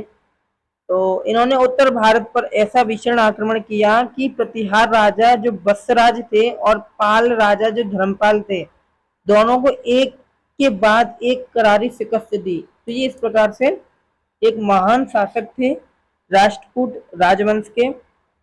और और समझ लीजिए गंगा यमुना जो मतलब ये है मेरा कहने का कि राष्ट्रकूट के जो सिंबल है ना, इम्बलम, वो गंगा और यमुना की आकृतियों को शामिल किया गया है। और इस बात का प्रतीक था कि जब उत्तर भारत की पवित्र नदियों पर भी राष्ट्रकूट का प्रभाव स्थापित हो चुका था। और ध्रुव धारावर्ष के बाद आते हैं गोविंद तृतीय। तो ध्रुव के बाद उनका जो प्रतापी पुत्र था कौन, गोविंद तृतीय, वो शासक बन गया। इनके समय राष्ट्रकूट साम्राज्य के जो सैन्य मतलब सैन्य सेना थी वो चरम पर पहुंच गई थी और इन्होंने प्रतिहार राजा नागवट सेकंड को बुरी तरह पराजित किया। मैंने आपको बताया था जब हम पढ़ रहे थे गुर्जर प्रतिहार राजवंश की, गोविंद तृतीय ने जो है नागवट सेकंड को बुरी तरह शिकस्त दे दी थी, हरा दिया था, पराजित किया था। ठीक है, तो ये सारा कुछ है। और आप एक बात तो समझ लीजिए कि ताम्रपत्र अभिलेख में एक बहुत ही रोचक बात थी, बात लिखी है मतलब कि जब गोविंद तृतीय की सेना उत्तर भारत के अभियान पर थी तो उनके घोड़ों ने गंगा के पवित्र जल को पिया और उनके हाथियों ने हिमालय की छाव में आराम किया। इनकी सैन्य शक्ति का खौफ ऐसा था कि श्रीलंका का राजा भी भयभीत हो गया। जो श्रीलंका का राजा था सिंहल, वो भी जो है भयभीत हो गया और उसने स्वयं आकर गोविंद तृतीय की अधीनता स्वीकार की। तो इस प्रकार से ये एक तरीके से मतलब बहुत ही मतलब ये कहते हैं प्रतापी राजा थे। ठीक है, अच्छा तो अब चलते हैं अपने नेक्स्ट राष्ट्रकूट राजवंश के अंतर्गत अमोघ वर्ष प्रथम। अमोघ वर्ष प्रथम इसको देखते हैं। मतलब जो अमोघ वर्ष जो प्रथम है ना, वो दक्कन का अशोक कहा जाता है उनको, दक्कन का अशोक। ऐसा क्यों? क्योंकि अपने दादा और पिता की तरह युद्धों में उलझने के बजाय अमोघ वर्ष ने शांति, धर्म, कला, साहित्य उसको प्रायोरिटी दी, मतलब प्राथमिकता दी। ये महान राजा जैन धर्म का अनुयायी था, फॉलोअर था। इनके गुरु का नाम जीन सेन था। ठीक है, और साहित्य में अमोघ वर्ष का जो अमूल्य योगदान है वो कि उच्च कोटि के लेखक थे ये। उन्होंने कन्नड़ भाषा की सबसे पहली काव्य कृति कविराज मार्ग की रचना की। ठीक है, सारा कुछ लिखा है, बस आपको याद करना है। अमोघ वर्ष के बाद जो है कृष्ण द्वितीय और इंद्र तृतीय, जो कि हमने आपको बताया था कि इंद्र तृतीय इस वंश के बहुत शक्तिशाली योद्धा थे और उन्होंने ही उत्तर भारत के प्रतिहार राजा जो महिपाल प्रथम थे उनको बुरी तरह पराजित किया और कन्नौज पर आक्रमण करके इन्होंने पूरी तरह से जो है कन्नौज को तहस नहस कर दिया था। और इनके समय और 915-916 के समय पर जो अरब यात्री थे अल मसूदी वो भारत आए थे, जिन्होंने महिपाल को क्या कहा था, इन्होंने कहा था कि बौरा है वो। ठीक है, और जिसने राष्ट्रकूट राजाओं को दुनिया का सर्वश्रेष्ठ शासक बताया, किसने? अल मसूदी ने। अब चलते अपने नेक्स्ट कृष्ण तृतीय। कृष्ण तृतीय राष्ट्रकूट के अंतिम महान और प्रतापी राजा थे। इन्होंने दक्षिण भारत में चोल साम्राज्य पर एक जो है विनाशकारी आक्रमण किया और 949 ईस्वी के प्रसिद्ध जो तक्कोलम युद्ध, मतलब जो बैटल ऑफ तक्कोलम हुआ, उसमें चोल राजा परांतक प्रथम को बुरी तरह हरा दिया था। किसने हरा दिया? कृष्ण तृतीय ने, जो राष्ट्रकूट के राजवंश थे। उन्होंने तक्कोलम युद्ध में जो है चोल राजा परांतक प्रथम को बुरी तरह हरा दिया था। ये सारा कुछ लिखा है, बस आपको याद रखना है और पढ़ना है, समझना है। मतलब कृष्णेश्वर मंदिर का निर्माण भी इन्होंने ही किया। किन्होंने किया? कृष्ण तृतीय ने, कृष्णेश्वर मंदिर। ये आपको सारा कुछ दिख रहा है। रामेश्वरम का विजय स्तंभ, कृष्णमेश्वर मंदिर और शांति पुराण की रचनाकार कन्नड़ कवि पौन इनके समय पर ही थे। मतलब जो महान कवि थे पौन, वो उनके कोर्ट में ही रहते थे। शांति पुराण की रचना की थी इन्होंने। इनके बाद आए थे कर्क द्वितीय। कर्क द्वितीय जो है वो एक बेहद कमजोर शासक बने, क्योंकि सामंत जो है तेलह सेकंड थे, उन्होंने 997 ईस्वी में कर्क द्वितीय को गद्दी से हटाकर उसकी हत्या कर दी और इस प्रकार राष्ट्रकूटों का अंत हुआ और दक्कन में एक नई महाशक्ति का उदय हुआ, जिसे कहते हैं कल्याणी के पश्चिम, मतलब चालुक्य, वेस्टर्न चालुक्य ऑफ कल्याणी। तो देखो, हर राजवंश के बाद कोई ना कोई एक नया राजवंश या एक जो है डायनेस्टी निकल के आ रही है। ठीक है, जो कि आप याद रखेंगे कि कर्क द्वितीय जो कि राष्ट्रकूट राजवंश के अंतिम शासक थे, इनके बाद कौन आए? इनके बाद आए कल्याणी के पश्चिमी चालुक्य।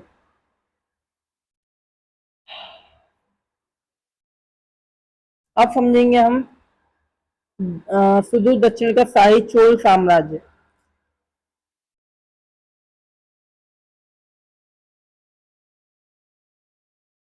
तमिलनाडु बोर्ड और उपेंद्र सिंह के अनुसार हम समझेंगे कि चोल साम्राज्य दक्षिण भारत का पहला वास्तविक साम्राज्य राज्य था और जो अपनी उद्यम नौसेना और स्थानीय स्वशासन के लिए इतिहास में क्या है, एक अमर है। मतलब जो शाही चोल साम्राज्य है उसकी महानता को हम पढ़ने जा रहे हैं और समझने जा रहे हैं कि उपेंद्र सिंह और तमिलनाडु बोर्ड के अकॉर्डिंग चोल साम्राज्य केवल एक सैन्य शक्ति नहीं बल्कि दक्कन इंडियन मतलब जो दक्षिण भारत है उसका पहला वास्तविक सामाजिक राज्य था। और इनकी दो सबसे बड़ी जो है विशेषता वो ये है कि शक्तिशाली नौसेना जिसने बंगाल की खाड़ी को चोल झील में बदल दिया और स्थानीय स्वशासन लोकल सेल्फ गवर्नमेंट जो आज के पंचायती राज का सबसे प्राचीन और बेहतरीन एग्जाम्पल है। तो चोल प्रशासनिक पिरामिड को समझिए। सबसे ऊपर केंद्र मतलब राजा, मंडलम में प्रांत वायसराय, वलनाडु में कमिश्नरी कोट्टम, नाडु में जिला। उस समय पर ये क्या कहा जाता है उसको ये दिया गया है, जिला को नाटार, कुर्रम या ग्राम उर कहते थे। ठीक है, सभा महासभा समझने का प्रयास कीजिए कि सबसे ऊपर केंद्र था जिसका प्रमुख स्वयं कौन था, राजा था। और उसके नीचे पूरा साम्राज्य मंडलम यानी प्रांतों में बटा था जिसका गवर्नर आमतौर पर कोई राजकुमार या वायसराय होता था। और मंडलम के नीचे वलनाडु, वलनाडु आते थे जिन्हें आप आज की कमिश्नरी या कोट्टम समझ सकते हैं। वलनाडु के नीचे नाडु होते थे। ठीक है, नाडु जो आज के जिलों की तरह काम करते हैं। सबसे छोटी सबसे महत्वपूर्ण इकाई क्या थी, कुर्रम या ग्राम या उर। उर मतलब सभा या महासभा, जैसे स्थानीय संस्थाएं स्वतंत्र रूप से काम करती हैं। अब समझते हैं विजयपाल राजाओं का कैसे क्रम रहा चोल साम्राज्य में। तो सबसे पहले है विजयालय 850 से लेकर 871, चोल साम्राज्य का पुनरुद्धारक। शाही चोल राजवंश के संस्थापक विजयालय। और समझते हैं कि चोलों का जो इतिहास है वो बहुत पुराना है लेकिन वे बीच में कमजोर हो गए थे।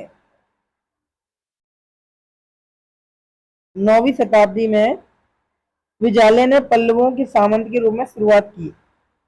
जैसे ही पल्लव और पांड्य राजा आपस में लड़े, विजयालय ने इस मौके का फायदा उठा लिया और उन्होंने पांड्यों से तंजौर को छीन लिया। ठीक है, और अपनी राजधानी में मिला लिया। तंजौर में उन्होंने अपनी कुल देवी निशुंभु सूदनी देवी का एक भव्य मंदिर बनवाया। और विजयालय ने इस उपरांत पर केसरी या सिंह विजय की उपाधि धारण कर ली। ठीक है, तो तंजौर पर विजय हुई इस प्रकार से क्योंकि छीन लिया। फायदा कैसे उठाया, जो पल्लव और पांड्य राजा थे वो आपस में लड़ रहे थे और विजयालय जो चोल राजवंश के शासक थे उन्होंने फायदा उठा करके तंजावुर को छीन लिया, तंजौर को छीन लिया, अपने कब्जे में कर लिया और पर केसरी का जो है टाइटल अपने ऊपर ले लिया। सुदूर दक्षिण का शाही चोल साम्राज्य, इसको तो हमने समझ ही लिया है। और अब समझते हैं जो सेकंड रूलर है विजयालय के बाद वो कौन है, वो है आपके आदित्य प्रथम जो कि चोल साम्राज्य के सेकंड रूलर हैं। ठीक है, आदित्य प्रथम। तो आदित्य प्रथम और परांतक प्रथम ये नाम एक ही है। ठीक है, आदित्य प्रथम और परांतक प्रथम 871 से 907 तक आए, फिर 907 से 955 तक आए। ठीक है, ये आपस में एक के बाद एक आते रहे हैं। तो आदित्य प्रथम, परांतक प्रथम और चोल इतिहास के सबसे प्रतापी महानायक राजराज चोल प्रथम के प्रारंभिक जीवन व कला का क्या है एक संक्षिप्त विवरण दिया है। तो हम क्या समझ रहे हैं, पहले हम समझ रहे हैं आदित्य प्रथम के बारे में। विजयालय के बाद आते हैं उनके पुत्र आदित्य प्रथम जो कि गद्दी पर बैठते हैं। इन्होंने एक बहुत बड़ा ऐतिहासिक काम किया। वो काम ये था कि इन्होंने पल्लव वंश के अंतिम राजा अपराजित वर्मन को युद्ध में हरा दिया। ठीक है, और मार डाला। और पल्लवों की सदियों पुरानी सत्ता को हमेशा के लिए समाप्त कर दिया। उस महान विजय के बाद इन्होंने कोदंड राम की उपाधि धारण की। किसने? आदित्य प्रथम ने। और कावेरी नदी के दोनों किनारों पर भगवान शिव के कई भव्य मंदिरों का निर्माण किया। आदित्य प्रथम चोल राजवंश और अपराजित जो पल्लव राजवंश के थे, इन दोनों का आमना सामना हुआ, जिसमें अपराजित को युद्ध में पराजित कर दिया, जो पल्लव मतलब पल्लव के शासक थे। एक मिनट, इसको जरा, हो गया, ओके सही है। हाँ, आदित्य प्रथम के बारे में हमने जान लिया। तो हम समझेंगे परांतक प्रथम के बारे में। परांतक प्रथम, तो परांतक प्रथम आदित्य प्रथम के बाद परांतक प्रथम शासक बने। इन्होंने पांड्य राजा को हराकर, उन्होंने पल्लव राजा को हराया, इन्होंने पांडव राजाओं को हराकर, मतलब पांड्य राजा थे उनको हराकर मोदेरू कोंड, मतलब मोदेरू को जीतने वाला, इस उपाधि को धारण किया। ठीक है, मोदेरू कोंड की उपाधि धारण की किसने? परांतक प्रथम ने। तो परांतक प्रथम का नाम इतिहास में उनके द्वारा किए गए उत्तर मेरू शिलालेख के लिए अमर है। उत्तर मेरू शिलालेख, ये शिलालेख तमिलनाडु के कांचीपुरम जिले में स्थित है और ये वह लिखित दस्तावेज है जो हमें बताता है कि चोल काल में स्थानीय मतलब जो लोकल सेल्फ गवर्नमेंट है, गवर्नमेंट वो कैसे काम करता था। ये उत्तर मेरू शिलालेख जो बताता है। और इस अभिलेख से पता चलता है कि गांव में समितियां के सदस्यों का चुनाव कैसे होता था, क्या योग्यताएं थी, यदि कोई अधिकारी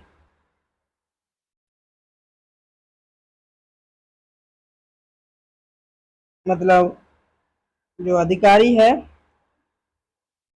और भ्रष्टाचार कैसे होता था, पद से कैसे हटता था, ये सारी डिटेल जानकारी इससे ही मिलती है। राजा राज चोल प्रथम, मतलब परांतक प्रथम के बाद चोल साम्राज्य में कुछ समय की राजनीतिक अस्थिरता रही और जिसके बाद गद्दी पर बैठे कौन? राज प्रथम। इनका वास्तविक नाम क्या था? इनका वास्तविक नाम था,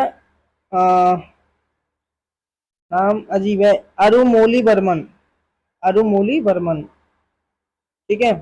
इन्होंने चैर वंश की नौसेना को कंडालूर फोले के युद्ध में पूरी तरह नष्ट कर दिया। ये सारा कुछ लिखा है, बस आपको याद रखना है।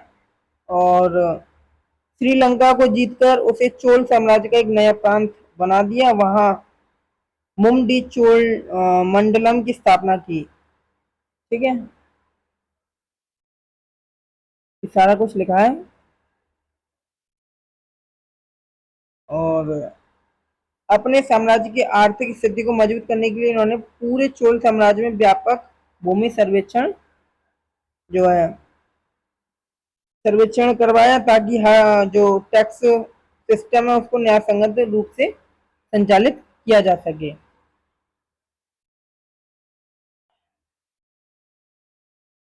और हाँ, राजराज जो प्रथम है उन्होंने बृहदेश्वर मंदिर, ये जो लिखा है वो हम पढ़ना भूल गए, बृहदेश्वर मंदिर का भी निर्माण कराया। ठीक है, तो कुल मिलाकर चैर वंश की नौसेना को कंडालूर शोले के युद्ध में पूरी तरह नष्ट किया। पांड्य राज्य को हराकर श्रीलंका पर एक बड़ा नौसैनिक आक्रमण किया और इन्होंने उत्तरी श्रीलंका को जीतकर चोल साम्राज्य का एक नया प्रांत बना दिया और वहां मुम्मडी चोल मंडलम की स्थापना की। ठीक है, और इन्होंने मालदीव द्वीपों को भी अपनी शक्तिशाली नौसेना के बल पर जीत लिया। अपने साम्राज्य की आर्थिक स्थिति को मजबूत करने के लिए इन्होंने पूरे चोल साम्राज्य में व्यापक भूमि सर्वेक्षण, लैंड सर्वे करवाया, ताकि क्या हो, कर व्यवस्था को न्यायसंगत रूप से संचालित किया जा सके। और बृहदेश्वर मंदिर, राजराज प्रथम भगवान शिव के अनन्य भक्त थे और उनकी अपनी राजधानी तंजौर में द्रविड़ स्थापत्य शैली का अद्भुत और भव्य चमत्कार बनवाया, जिसे बृहदेश्वर मंदिर या राज राजेश्वर मंदिर कहा जाता है। ठीक है, और वास्तुकला एक बेजोड़ नमूना है जिसे आज यूनेस्को की विश्व धरोहर सूची में शामिल किया गया है। बृहदेश्वर मंदिर ग्रेनाइट से निर्मित है। अब सेकंड हमारा है 6 नंबर रूलर चोल साम्राज्य का, वो है राज अधिराज प्रथम चोल साम्राज्य का छठा रूलर। राज अधिराज प्रथम, राज अधिराज प्रथम जो है वो एक अदम्य साहसी योद्धा थे। इनके समय चोलों और कल्याणी के पश्चिमी चालुक्य के बीच वर्चस्व की एक भयानक जंग छिड़ी हुई थी, जैसे कि आप देख रहे हैं। इनके समय चोलों और कल्याणी के पश्चिमी चालुक्यों के बीच एक भयानक जंग थी, जो 1044 ईस्वी में इतिहास का एक सबसे प्रसिद्ध युद्ध कहा, जिसे युद्ध का नाम है कोपम का युद्ध। कोपम का युद्ध, बैटल ऑफ कोपम कहा जाता है, 1044 ईस्वी में हुआ था। चोलों और पश्चिमी चालुक्यों के बीच एक निर्णायक युद्ध था। राजाधिराज प्रथम इसी युद्ध में शहीद हो गए। चोल राजवंश के जो शासक थे राजाधिराज प्रथम, वो कोपम का युद्ध में जो है पराजित हुए, हार गए। ठीक है, तो ये जो है रणभूमि में ही वीर गति को प्राप्त हो गए, इसलिए इन्हें इतिहास में युद्ध भूमि में मृत राजा कहा जाता है। राजाधिराज प्रथम को युद्ध भूमि में मृत राजा कहा जाता है। लेकिन कहानी यही खत्म नहीं हुई। इनके छोटे भाई राजेंद्र द्वितीय, इनके छोटे भाई थे राजेंद्र द्वितीय, इन्होंने अपनी सेना का हौसला टूटने नहीं दिया और इन्होंने युद्ध के मैदान में जहां उनके भाई का शव पड़ा था, अपना राज्य अभिषेक करवाया और चालुक्यों को पीछे ढकेलकर चोलों को एक ऐतिहासिक जीत दिलाई। उनके भाई थे जिनका नाम क्या था, मैंने आपको बताया क्या था नाम, नाम था राजेंद्र द्वितीय। ठीक है, अब इनके बाद राज अधिराज प्रथम के बाद आते हैं कुलोत्तुंग प्रथम। कुलोत्तुंग प्रथम जो 1070 से 1120 ईस्वी तक इनका शासनकाल था। चोल चालुक्य वंश का उदय, मतलब राज अधिराज के बाद वीर राजेंद्र और उनके बाद चोलों की मुख्य शाखा में उत्तराधिकार का संकट बढ़ गया, क्योंकि तब गद्दी पर बैठने वाले जो सम्राट कुलोत्तुंग प्रथम थे, और ये मूल चोल रक्त के नहीं थे, मतलब ये इनका खून नहीं था, मतलब चोल साम्राज्य का, मतलब कि चोल और बेंगी के चालुक्य वंश के वैवाहिक गठबंधन से पैदा हुए थे कुलोत्तुंग प्रथम। ठीक है, कुलोत्तुंग प्रथम जो है इनके खून के नहीं थे, मतलब चोल साम्राज्य के नहीं थे, बल्कि चोल और बेंगी के चालुक्य वंश के एक वैवाहिक गठबंधन से पैदा हुए थे, इसलिए इन्हें चोल चालुक्य वंश का संस्थापक कहा जाता है कुलोत्तुंग प्रथम को। तो कुलोत्तुंग प्रथम के महान आर्थिक सुधार क्या थे, जैसे कि चुंगी करों को हटाने वाला। ठीक है, इन्होंने आंतरिक व्यापार को बढ़ावा देने का प्रयास किया और जो कस्टम ड्यूटी थी उसको पूरी तरह समाप्त किया, और इन्होंने सुगम तरवित चोल की उपाधि जो है धारण की। और कम्बन का युग, मतलब इन्हीं के समय पर उत्तरवर्ती काल में तमिल साहित्य के महाकवि कम्बन ने तमिल भाषा में रामायणम की रचना की। मतलब रामायण अलग है, रामायणम अलग है। रामायण, जिसे तमिल साहित्य का सबसे महान गौरव ग्रंथ माना जाता है। चोल का स्थानीय स्वशासन आप जानते हैं, और एक मिनट, सामान्य करदाताओं ग्रामीणों की आम सभा को कहते हैं, और सभा या महासभा कहते हैं। केवल अग्रहार या ब्रह्मदेव, मतलब ब्राह्मणों को दान दिए गए कर मुक्त गांवों के वयस्क पुरुषों की संस्था को महासभा कहा जाता है। चुनाव प्रणाली, गांव को 30 वार्ड में विभाजित किया जाता है। प्रत्येक वार्ड में योग्य उम्मीदवारों के नाम ताड़ के पत्तों पर लिखकर एक घड़े में डाल दिए जाते थे। तो आज के हिसाब से, जैसे अकॉर्डिंग टू मॉडर्न टाइम में जो चल रहा है, उसी प्रकार से चोल साम्राज्य की स्थानीय स्वशासन की नींव थी। ठीक है, और एक जो है, क्या लिखा है, मिस्टेक है, एक बच्चे द्वारा घड़े से पर्ची निकलवाई जाती थी। इस लॉटरी पद्धति से चुनी गई समितियों को वारियम कहा जाता था। ठीक है, समितियां जैसे कि उद्यान समिति के लिए उस समय बोला जाता है टोट वारियम, एरी वारियम मतलब तालाब सिंचाई समिति, पोनवारिया मतलब स्वर्ण समिति, ये अलग अलग समिति थी, कमेटी थी, जो कि उनका अलग अलग देख रेख करना काम था। और उसको उस समय पर तोलवाट्रियम कहते थे और एरिवारियम या पोनवारियम। योग्यता, एक चौथाई वैली भूमि का स्वामी होना चाहिए योग्य होने के लिए, स्वयं का पक्का घर होना चाहिए, चुनाव में, ठीक है, चुनाव के लिए बोला जा रहा है, वेदों का ज्ञान होना अनिवार्य होना चाहिए। ये सारी डिटेल जो है स्वशासन के लिए डीप एनालिटिक व्यूज हैं जो आप देख सकते हैं। अयोग्यता, डिस्क्वालिफिकेशन मतलब जिसने पिछले 3 वर्षों में समिति में रहते हुए खातों का विवरण जमा नहीं किया, जिसने चोरी पाप किया था, वे उसके लिए रिश्तेदार चुनाव के लिए अयोग्य माने जाते थे। चोल कला एवं व्यापार, चोल काशी मूर्तियां मतलब नटराज शिव की मूर्ति का प्रतीकवाद, सिंबोलिज्म। चोल साम्राज्य में जो है कला एवं व्यापार मतलब जो आर्ट एंड ट्रेड का जो सिंबल में है, जो नटराज शिव की मूर्ति है। तो इसमें हम समझ रहे हैं कि चोल काल की जो कांस्य मतलब ब्रॉन्ज मूर्तियां कला का जो है पीक पॉइंट था, और इन मूर्तियों को बनाने के लिए लॉस्ट वैक्स तकनीक मतलब मधु मतलब मधुशिष्ट जो विधि का उपयोग किया जाता था। इसे पहले मोम की मूर्ति बनाई जाती थी, उस पर मिट्टी लेप लगाकर उसे सुखाया जाता था, फिर मोम को पिघलाकर निकाल दिया जाता था। इस प्रकार खोखले सांचे में पिघला हुआ कांच से भरा जाता था, और इस कला का सबसे अद्भुत उदाहरण है भगवान शिव की नट की मूर्ति।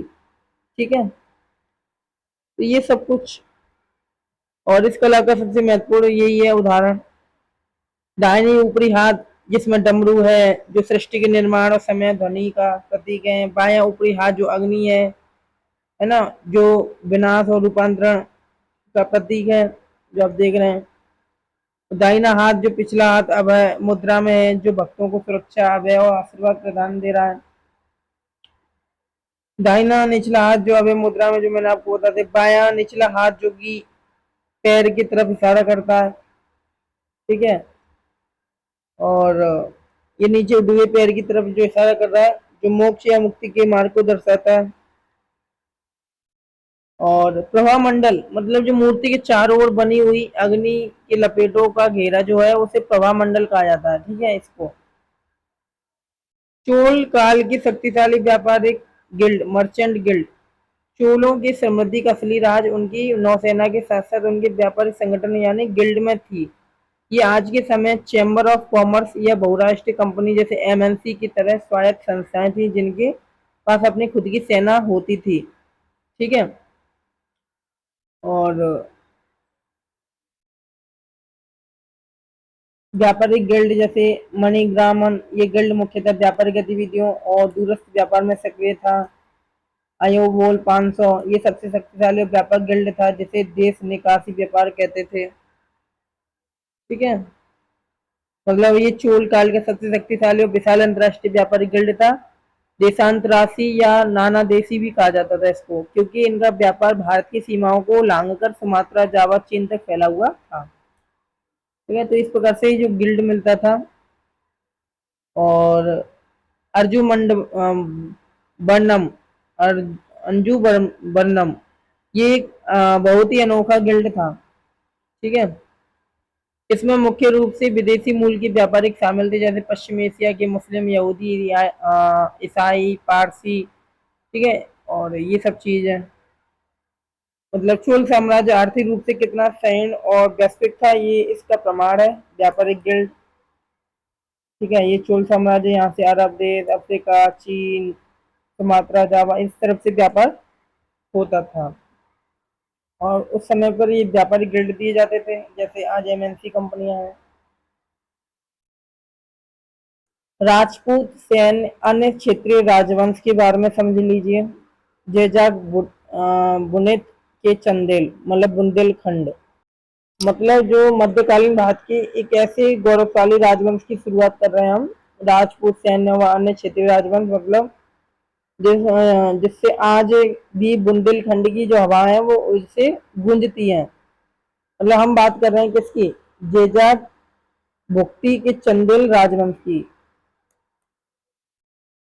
जेजाक भुक्ति के चंदेल राजवंशी। मतलब शुरुआत में ये प्रतिहारों के सामंत हुआ करते थे जेजाक भुक्ति जो थे। मतलब जो प्रतिहार राजवंश हमने पढ़ा था शुरुआत में, और ये इसके कौन थे, सामंत थे। लेकिन आगे चल के इन्होंने बुंदेलखंड मतलब उत्तर प्रदेश और मध्य प्रदेश का जो क्षेत्र है बुंदेलखंड, उसमें एक स्वतंत्र शक्तिशाली साम्राज्य की नींव रखी। किसने नींव रखी? जेजाक भुक्ति के चंदेल ने। और एक स्वतंत्र शक्तिशाली साम्राज्य की नींव रखी। और मतलब इस प्रकार से जो है नया राजवंश उभर कर आ गया था। मतलब ये जो राजपूत, मतलब ये समझ लीजिए जो चंदेल वंश है ना, चंदेल वंश, तो इस राजवंश के संस्थापक नन्नुक थे। उन्होंने 9वीं शताब्दी की शुरुआत में वंश की स्थापना की। और शुरुआत में इसकी शक्ति जो सीमित थी, लेकिन इन्होंने चंदेलों के उदय का आधार तैयार किया और इन्हीं के पोते जयशक्ति के नाम से इस पूरे क्षेत्र को जयजाक भुक्ति पड़ गया। ठीक है, तो देखो मतलब ये मेरा कहने का कि बुंदेलखंड के हम उन राजाओं की बात कर रहे हैं जिन्होंने न केवल विदेशी आक्रमणकारियों को धूल चटाई, बल्कि भारत में जैसे खजुराहो का जो प्रसिद्ध मंदिर है, कालिंजर का दुर्ग, महोबा का किला, ठीक है, तो इनकी बात कर रहे हैं। तो सबसे पहले जो राजा थे वो कौन थे? नन्नुक थे। इन्होंने ही चंदेल वंश की जो है शुरुआत की थी। चंदेल वंश के संस्थापक कौन है? नन्नुक। याद रखना क्या नाम है? नन्नुक। नन्नुक, ठीक है। तो नन्नुक, इन्होंने ही चंदेल वंश की शुरुआत की थी। इन्हीं के एक पोते थे जिनका नाम था जय शक्ति। जय शक्ति, ठीक है। तो जय शक्ति इनके पोते थे, जिन्हें या तो जैजा कहा जाता था। उन्हीं के नाम पर पड़ा जैजाक भुक्ति, जिसे आज हम बुंदेलखंड कहते हैं। मतलब इन नन्नुक के बाद जो सेकंड रूलर थे वो थे यशोवर्मन। चंदेल राजवंश के बारे में हम बात कर रहे हैं, ठीक है, चंदेल राजवंश। तो इसने खजुराहो में प्रसिद्ध लक्ष्मण मंदिर बनवाया, जिसे हम वैकुंठ विष्णु मंदिर कहते हैं। फिर इनके बाद आए धंगदेव, ठीक है। मतलब यशोवर्मन जो थे ना, यशोवर्मन, इन्होंने कालिंजर के बड़े किले को जीता और खजुराहो में प्रसिद्ध लक्ष्मण मंदिर बनवाया, जिसे वैकुंठ विष्णु मंदिर भी कहते हैं। इनके बाद आए धंगदेव। यशोवर्मन के बाद धंगदेव आए, जो कि सबसे बड़े निर्माता थे, तीसरे राजा थे चंदेल राजवंश के। धंगदेव ये चंदेल वंश के पहले ऐसे राजा बने जो कि पूरी तरह आजाद तो हुए, और उन्होंने खजुराहो को अपनी राजधानी बनाया और वहां सबसे प्रसिद्ध कंदारिया महादेव मंदिर और विश्वनाथ मंदिर बनवाया, ठीक है। और अपनी जिंदगी आखिर समय में इन्होंने प्रयाग में गंगा यमुना के संगम में जाकर समाधि ले ली। तो ये सारा कुछ लिखा है, आप याद रख सकते हैं। ये कंदारिया महादेव मंदिर बनवाया, विश्वनाथ मंदिर, पारसनाथ मंदिर, ये इनके द्वारा कृत्य थे। और यशोवर्मन ने लक्ष्मण मंदिर बनवाया, ठीक है।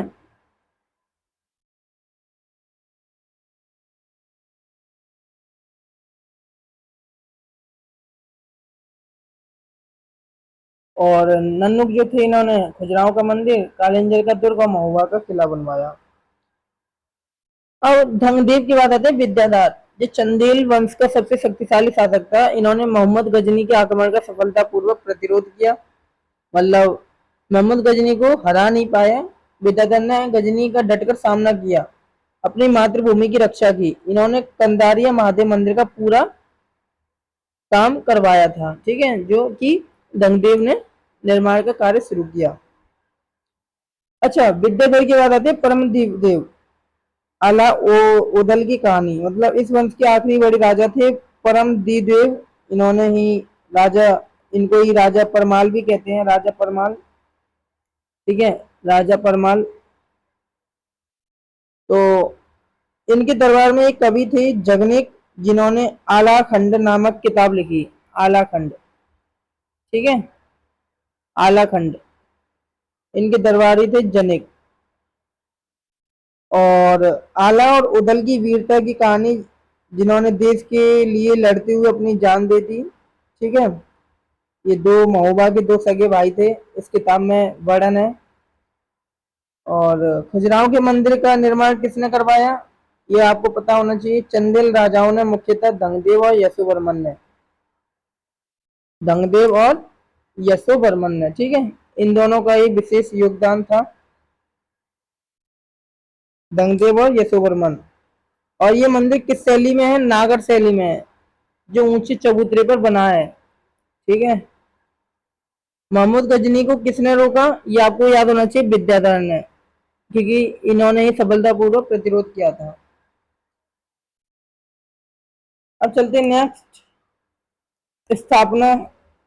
प्रतिहार के पतन के बाद कन्नौज और वाराणसी को केंद्र बनाकर चंद्रदेव ने स्थापना की कन्नौज की गैरवाल वंश की। जैसा हमने आपको बताया था, प्रतिहार पतन के बाद कन्नौज और वाराणसी वाले जो क्षेत्र है उसको केंद्र बनाकर चंद्रदेव ने स्थापना की थी गैरवाल वंश की। ठीक है, राठौर वंश कहते हैं। तो गोविंद चंद इसके मतलब गोविंद चंद इस वंश के सबसे योग्य शासक बने। और इसके मंत्री लक्ष्मीधर ने कृतज्ञ पत्रु नामक प्रसिद्ध विधि ग्रंथ की रचना की। ये सारा कुछ है जो कि याद रखने का है। जयचंद अंतिम शासक थे गैरवाल वंश के। इसके दरबार में संस्कृत विद्वान श्री हर्ष रहते थे, जिन्होंने नेस धीरे चरित्रम और खंडम खंड खाद की रचना की। और 1194 ईस्वी में चंदावर के युद्ध में मोहम्मद गौरी ने जो है जयचंद को पराजित कर मार डाला था। ठीक है, तो इन्हीं की बात हो रही है, जो गैरवाल वंश है, राठौर वंश उसकी। ये गोविंद चंद है, इनके मंत्री लक्ष्मीधर ने कृत्य कल्पतरु नामक प्रसिद्ध विधि ग्रंथ की रचना की। और जयचंद इसके दरबार में विद्वान श्री हर्ष रहते थे, जिन्होंने ने दिए चरित्रम और खंड खंड खाद की रचना की थी। ये सारा कुछ लिखा हुआ है, आप याद कर सकते हैं। मालवा के परमार राजवंश, राजा भोज, 1010 से 1055 ईस्वी। मध्य प्रदेश के मालवा क्षेत्र की बात कर रहे हैं हम। ठीक है, जहाँ परमार वंश का शासन था। और इस वंश के सबसे चमकीले सितारे थे राजा भोज। ठीक है, तो राजा भोज जो एक प्रसिद्ध कहावत आज भी कही जाती है, कहाँ राजा भोज कहाँ गंगू तेली। ये राजा अपनी बहुमुखी विद्वता और न्याय निर्माण कार्यों के लिए पूरी दुनिया में प्रसिद्ध थे। इन्होंने अपनी राजधानी धार को बनाया था। इनकी राजधानी क्या थी, धार, मतलब धारा नगरी। एमपी के शासक थे ये, अपनी बहुमुखी विद्वता के लिए प्रसिद्ध थे। और राजा भोज की प्रमुख साहित्य कृति, लिटरेरी वर्क क्या है, सम्रांगण, सूत्रधार, आयुर्वेद सर्वस्व, कविराज मानतांडव, श्रृंगार प्रकाश, ये सब इनकी क्या है, इनकी साहित्यक है, मतलब लिटरेरी वर्क है। मतलब जो राजा भोज है वो महान साहित्यक थे। और इन्होंने ही अपने आर्किटेक्चर, मतलब वास्तुकला और विमान शास्त्र पर लिखी गई एक अद्भुत किताब सम सम्रांग सम्रांगण सूत्रधार। ठीक है, और आयुर्वेद सर्वस्व, मतलब ये चिकित्सा विज्ञान का एक महान ग्रंथ है।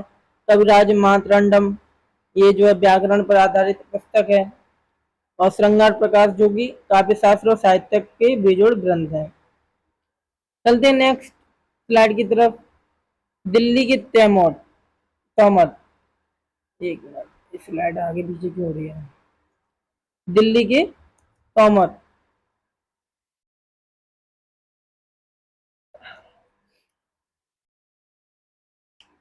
तो हम समझ रहे हैं दिल्ली की तोमर, मतलब तोमर राजवंश के बारे में, कि इन्होंने 11वीं शताब्दी में दिल्ली का, आधुनिक जो दिल्ली है, न्यू दिल्ली, उसकी शहर की स्थापना की थी। ठीक है, और इन्होंने मेहरौली में प्रसिद्ध लोह स्तंभ के पास लाल कोट किले का निर्माण कराया था। और विग्रहराज जो चतुर्थ हैं, उन्होंने इन्हें हराकर दिल्ली पर कब्जा किया। मतलब जो अनंगपाल तोमर प्रथम है वो कौन है, तोमर राजवंश के शासक हैं। मतलब कहने का ये है क्या, कि जो राजपूत काल की मतलब आज हम जो स्वर्णिम निर्णायक इतिहास देख रहे हैं वो ये है कि दिल्ली की मतलब मतलब जो दिल्ली के तोमर वंश और भारत की आन बान शान अजमेर की जो चौहान राजवंश है उसके बारे में हम पढ़ रहे हैं। ठीक है, मतलब दिल्ली के तोमर के बारे में पढ़ रहे हैं। अनंग पाल तोमर जो प्रथम थे, उन्हों को जो है दिल्ली का, उन्होंने ही दिल्ली का यानी जो आधुनिक दिल्ली है उसकी शहर की स्थापना की थी। इन्होंने ही महरौली में प्रसिद्ध लोह स्तंभ के पास लाल कोट किले का निर्माण करवाया था। ठीक है, और जो दिल्ली का पहला अवैध किला माना जाता है। और आगे चलकर अजमेर के चौहान राजा विग्रहराज चतुर्थ ने तोमरों को युद्ध में हराकर दिल्ली पर अपना अधिकार कर लिया। मतलब जो चौहान राजा थे विग्रहराज चतुर्थ, उन्होंने तोमर को युद्ध में हराकर, मतलब जो अनंगपाल तोमर प्रथम थे, इनको युद्ध में हराकर क्या किया, दिल्ली, और मतलब दिल्ली साम्राज्य का हिस्सा बन गई। चैमान मतलब चौहान साम्राज्य का जो है हिस्सा बन गई थी, क्योंकि जो राजा थे, राजा कौन, विग्रहराज चतुर्थ, उन्होंने जो है अनंगपाल तोमर को हरा दिया था।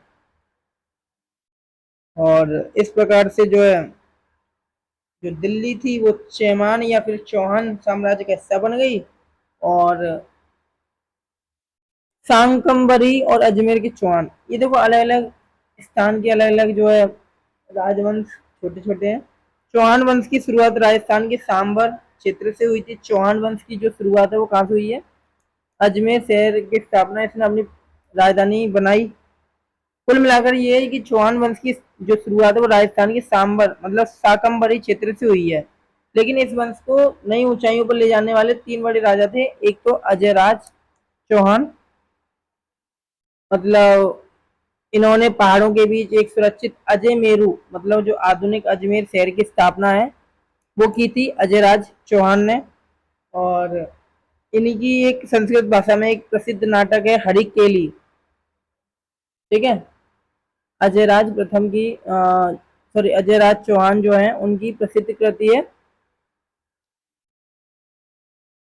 नहीं विग्रहराज चतुर्थ की है। विग्रहराज चतुर्थ जो है इन्होंने स्वयं संस्कृत में प्रसिद्ध हरिकेली नाटक की रचना की थी, जिसकी पंक्तियां अजमेर के 2.5 दिन का झोपड़ा मस्जिद की दीवारों पर उत्कीर्ण है। मतलब अजयराज चौहान जो है इन्होंने जो है अजमेरू शहर की स्थापना की केवल, और विग्रहराज चतुर्थ हैं जो कि क्या है, एक संस्कृत भाषा के प्रसिद्ध नाटक की हैं। इन्होंने हरिकेली नामक जो है नाटक लिखा था। और आज भी अजमेर में जो है 2.5 दिन का झोपड़ा मस्जिद है, उसकी दीवारों पर हरिकेली नाटक की पंक्तियां लिखी हुई हैं। और कुतुबुद्दीन ऐबक ने वहां स्थित जो संस्कृत विद्यालय को तोड़कर ही मतलब मस्जिद का निर्माण करवाया था। और पृथ्वीराज चौहान तृतीय, जिसे राय पिथौरा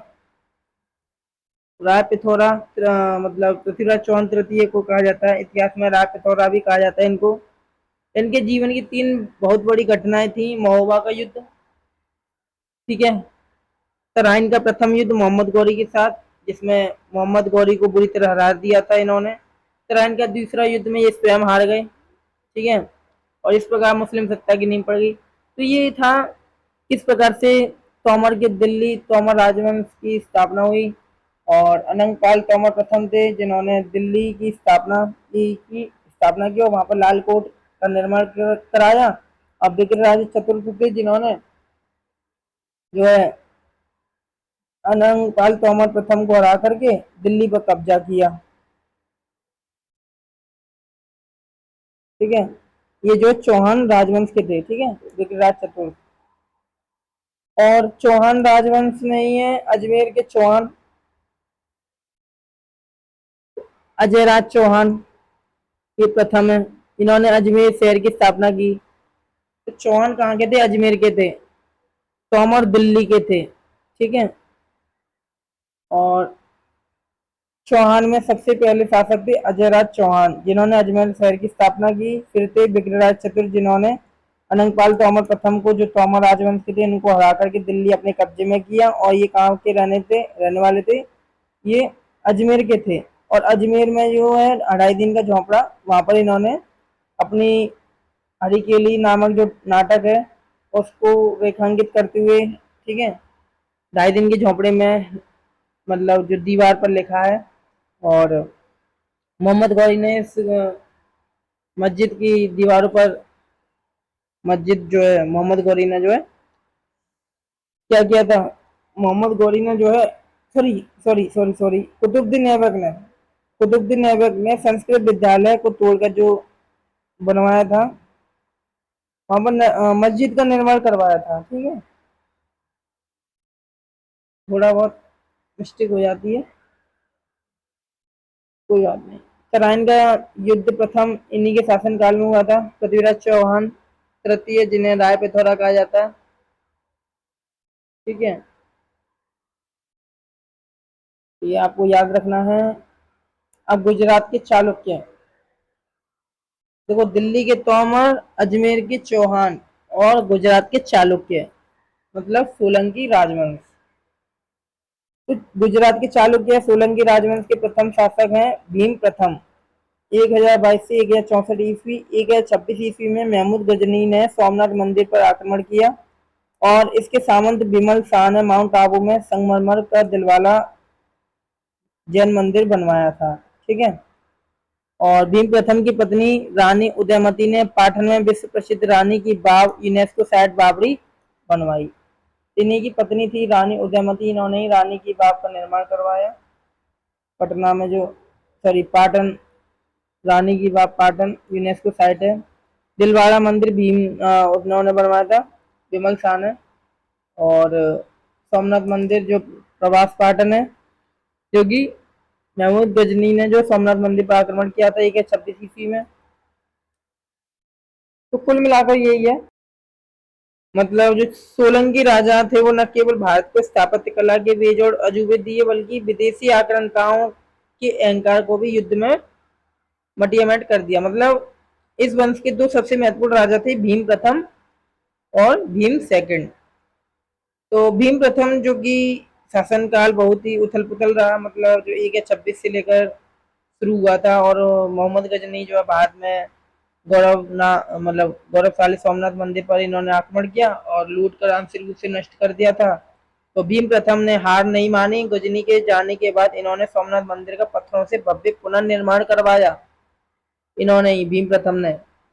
और फिर इनके मतलब जो वास्तुकला है उसका योगदान बहुत अधिक रहा है, क्योंकि भीम प्रथम के समय ही स्थापत्य कला की दो ऐसी बेजोड़ कृतियां जैसे कि दिलवाड़ा जैन मंदिर और रानी की बाव, जो कि उनकी पत्नी रानी उदयमती ने पाटन में 7 मंजिला एक अद्भुत बावड़ी बनवाई, जिसे रानी की बाव कहा जाता है। और ये जो है जल प्रबंधन का इतना बहुत शानदार नमूना है कि इसे जो है यूनेस्को की साइट में शामिल किया गया है। और इनके बाद आए भीम सेकंड। तो ये क्या है, ये गुजरात के चालुक्य के बारे में पढ़ रहे हैं। ठीक है, मतलब सोलंकी राजवंश के बारे में। तो इतिहास के सबसे निर्णायक मोड़ पर है, जो कि 1178 ईस्वी में कायदरा का युद्ध हुआ। माउंट आबू के पास पड़ता है कायदरा, वहां पर इसका युद्ध हुआ। किसके बीच हुआ, गौरी के बीच और भीम सेकंड के बीच। तो गौरी ने गुजरात के रास्ते भारत पर बड़ा आक्रमण किया, और उस समय भीम सेकंड जो है बहुत छोटे थे, इसलिए उनकी वीर माता नायका देवी ने राज्य की कमान संभाली। जो इनकी माता थी नायका देवी। तो कादरा का युद्ध किनके बीच हुआ है, मोहम्मद गौरी को बाद में पहली बार बुरी तरह पराजय का सामना करना पड़ता है। ये जीत जो सोलंकी शक्ति की गौरवशाली उपलब्धि थी। तो कुल मिलाकर जो उनकी माता थी नायका देवी, नायका देवी, ठीक है, उनकी जो माता थी, किनकी माता, भीम सेकंड की माता, इन्होंने ही कादरा के युद्ध में कमान संभाली थी और मोहम्मद गौरी को पराजित किया था। कब हुआ था, 1178 ईस्वी में। तो माउंट आबू पर्वत की तलहटी पर एक युद्ध हुआ, कादरा का युद्ध, जो कि सोलंकी सेना और मोहम्मद गौरी के बीच एक युद्ध हुआ। और रानी नायका देवी ने अपने छोटे बेटे को पीठ पर बांधकर, मतलब बेटे को पीठ पर बांधकर तलवार उठाकर राजपूत सेना का ऐसा नेतृत्व किया कि मोहम्मद गौरी को बाद में अपनी पहली और करारी हार का सामना करना पड़ गया।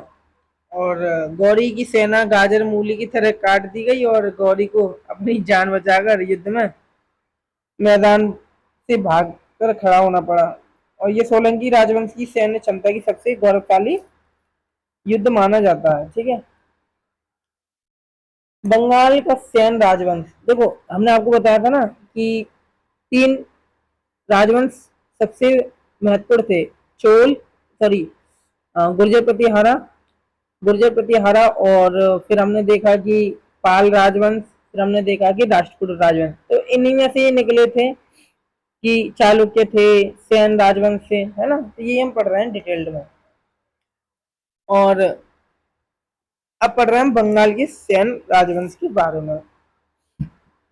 तो जो प्रथम शासक थे वो कौन थे बंगाल के सेन राजवंश के? वो थे बलाल सेन। कौन थे? बलाल सेन। इसको समझ रहे हैं कि मतलब, एक मिनट, मतलब जो बंगाल में पाल वंश कमजोर हो रहा था, जो हमने पढ़ा था पाल वंश, तो उनके सामंत थे सामंत सेन और विजय सेन। इन्होंने ही सेन राजवंश की स्थापना की थी। कौन थे? सामंत सेन और विजय सेन। इन्होंने ही सेन राजवंश की स्थापना की जब पाल राजवंश जो है समाप्ति की ओर था। और बलाल सेन ये एक बहुत बड़े विद्वान और समाज सुधारक राजा थे। इन्होंने बंगाल में कुलीनवाद नामक एक विशेष सामाजिक प्रथा की शुरुआत की, जिसमें समाज के उच्च वर्गों के नैतिक आचरण और मर्यादा को तय किया। और बलाल सेन ने खुद संस्कृत भाषा में दो प्रसिद्ध ग्रंथ लिखे थे, दान सागर और अद्भुत सागर, है ना। तो अद्भुत सागर इन्होंने लिखना शुरू किया था, लेकिन इसे पूरा करने में इनके पुत्र लक्ष्मण सेन ने किया था इसको पूरा। लक्ष्मण सेन, देखिए, ये बलाल सेन के बाद आए, और ये प्रतापी पुत्र थे लक्ष्मण सेन के, गद्दी पर बैठे। इन्होंने ही दरबार में विद्वानों और कवियों की पूरी एक आकाश गंगा रहती थी, मतलब मंडली रहती थी इनके समय पर, जिसमें जयदेव शामिल थे, धोयो, हलायुद्ध, ठीक है। तो जो जयदेव थे इन्होंने गीत गोविंद लिखा था, और धोई जिन्होंने पवन दूतम नामक ग्रंथि लिखी थी, और हलायुद्ध जिन्होंने ब्राह्मण सर्वस्व लिखा था, ठीक है। तो इसी लक्ष्मण सेन के समय 1204 ईस्वी में तुर्क आक्रांता बख्तियार खिलजी ने जो है 18 घुड़सवारों के साथ दूसरी राजधानी नदिया पर अचानक हमला किया। और लक्ष्मण सेन उस समय जो है महल में भोजन कर रहे थे, और अचानक अप्रत्याशित हमले के कारण पिछले द्वार से अपनी जान बचाकर पूर्वी बंगाल भाग गए, और बंगाल पर तुर्कों का नियंत्रण इस प्रकार से हो गया, ठीक है। तो समझ गए होंगे आप अंदर की बात है। कल्याणी के पश्चिमी चालुक्य। तो कल्याणी के पश्चिमी चालुक्य मतलब जो दक्कन की ओर की बात कर रहे हैं हम, कि जहां राष्ट्रकूटों को हराकर कल्याणी के पश्चिमी चालुक्य वंश की स्थापना जो है तेलव द्वितीय ने की थी, ठीक है। तेलव द्वितीय ने ही तो की थी, तेलव सेकंड।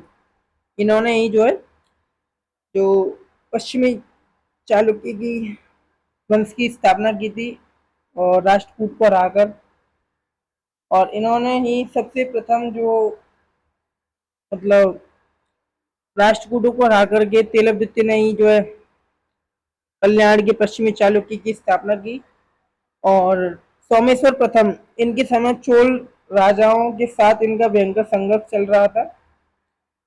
चोलों से निरंतर युद्ध और पोकरम के युद्ध के बाद अपमान से पराजित होकर सोमेश्वर प्रथम ने नदी में डूबकर पवित्र जल समाधि ले ली थी, ठीक है। फिर विक्रमादित्य षष्ठ, मतलब ये इस राजवंश के सबसे प्रतापी महान सम्राट थे। कल्याणी के पश्चिमी चालुक्य वेस्टर्न चालुक्य ऑफ कल्याणी के ये कौन थे प्रतापी शासक थे? नाम क्या था इनका? नाम था विक्रमादित्य षष्ठ। और इसके दरबार में दो महान विद्वान थे, विज्ञानेश्वर और विल्हण, जिन्होंने मिताक्षरा लिखा, और विक्रमांक देव चरितम लिखा था इन्होंने। इन्होंने विल्हण ने। तो ये इनकी कुछ विशेष जानकारी है, इनको आप याद कर लीजिएगा। विज्ञानेश्वर जिन्होंने मिताक्षरा लिखी, और विल्हण जिन्होंने विक्रमांक देव चरितम लिखा।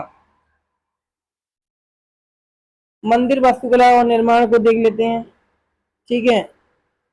तो आप देख रहे हैं नागर शैली, उत्तर भारत खजुराहो जैसे मंदिर, द्रविड़ शैली, तंजौर, एक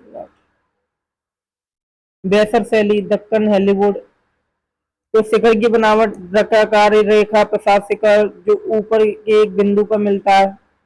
पिरामिडनुमा सीढ़ीनुमादार संरचना जैसे विमान कहते हैं। ठीक है, द्रविड़ शैली की जो विशेषता है, और ये नागर शैली की और ये बेसर शैली की।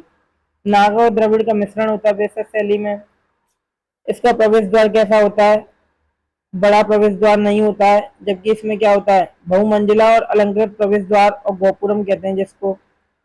मध्यम आकार के अलंकृत प्रवेश द्वार होते हैं बेसर शैली में।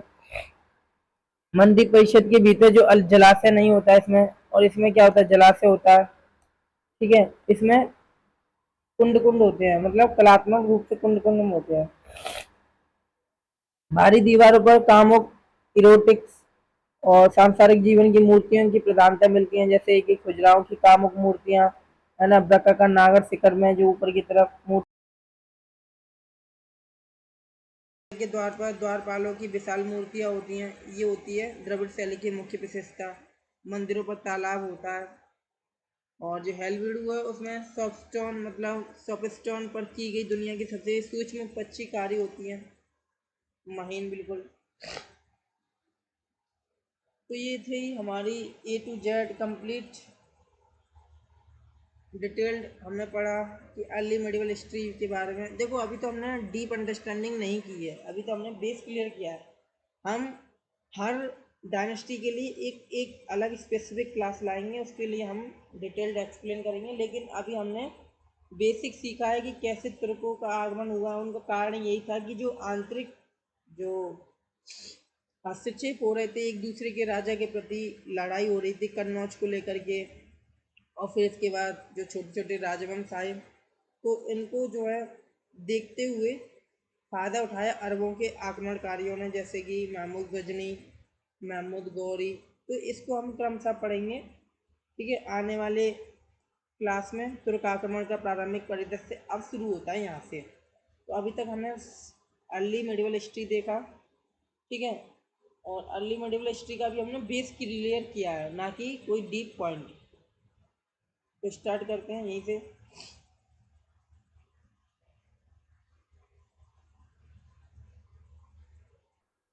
मेरी आवाज़ आई होप अब आ रही होगी, क्योंकि रुक गई थी बीच में, तो सॉरी। तो मैंने विशेषता बताई है नागर शैली, द्रविड़ शैली और बेसर शैली की, आप पढ़ सकते हैं। वही है जो मैंने बोला है, वही लिखा हुआ है, कुछ अलग नहीं है। ठीक है, और ये है A to Z micro terms, भुक्ति, विषय, पटला और महादी महादी संग्राहिका। ठीक है, तो ये बोला जाता है कि जो प्रांत होते हैं उसमें उपरायिका कहते हैं, उपहारिका होता है प्रमुख, जिला में विषयपति होता है, तहसील में गढ़वाल प्रशासन में होता है। ठीक है, तो ये तो हमने बेसिक नॉलेज गेन की है कि किस प्रकार से आंतरिक हस्तक्षेप हो रहा था, एक दूसरे राजा कन्नौज के लिए किस प्रकार लड़ रहे थे, कुछ छोटे छोटे राजवंश आए। ठीक है, फिर इसके बाद स्टार्ट होता है तुर्कों का आगमन। तो ये तो हमने थोड़ा अंडरस्टैंडिंग की है। हम स्पेसिफिक क्लास लेकर के आएंगे हर डायनेस्टी के लिए, और समझेंगे कि क्या क्या डिटेल्ड उसकी आर्थिक, सोशोलॉजिक और जो सामाजिक, आर्थिक, राजनीतिक परिप्रेक्ष्य में जो भी डिटेल्ड एक्सप्लेन होगा वो करेंगे। लेकिन ये जो क्लास है वो हमने आपको तुर्क आक्रमण का जो प्रारंभिक परिदृश्य है उससे मतलब रुझान देते हुए समझाया कि किस प्रकार से जो आंतरिक हस्तक्षेप हो रहे थे एक दूसरे के राजा के प्रति। ठीक है, राज्य को छीनने के लिए।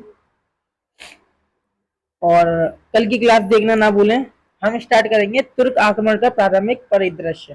ठीक है, यहाँ से स्टार्ट होगा, फिर मोहम्मद गजनई, मोहम्मद गौरी, इस प्रकार से फिर दिल्ली सल्तनत शुरू होगी। ठीक है, तो क्लास हम यहीं समाप्त करते हैं। यदि कोई डाउट होता है तो आप कमेंट कीजिएगा, और इसको भी हम क्लियर कर देंगे, और इसी प्रकार आप पढ़ते रहिएगा। ठीक है, कंप्लीट एक्सप्लेनेशन हमने दिया है।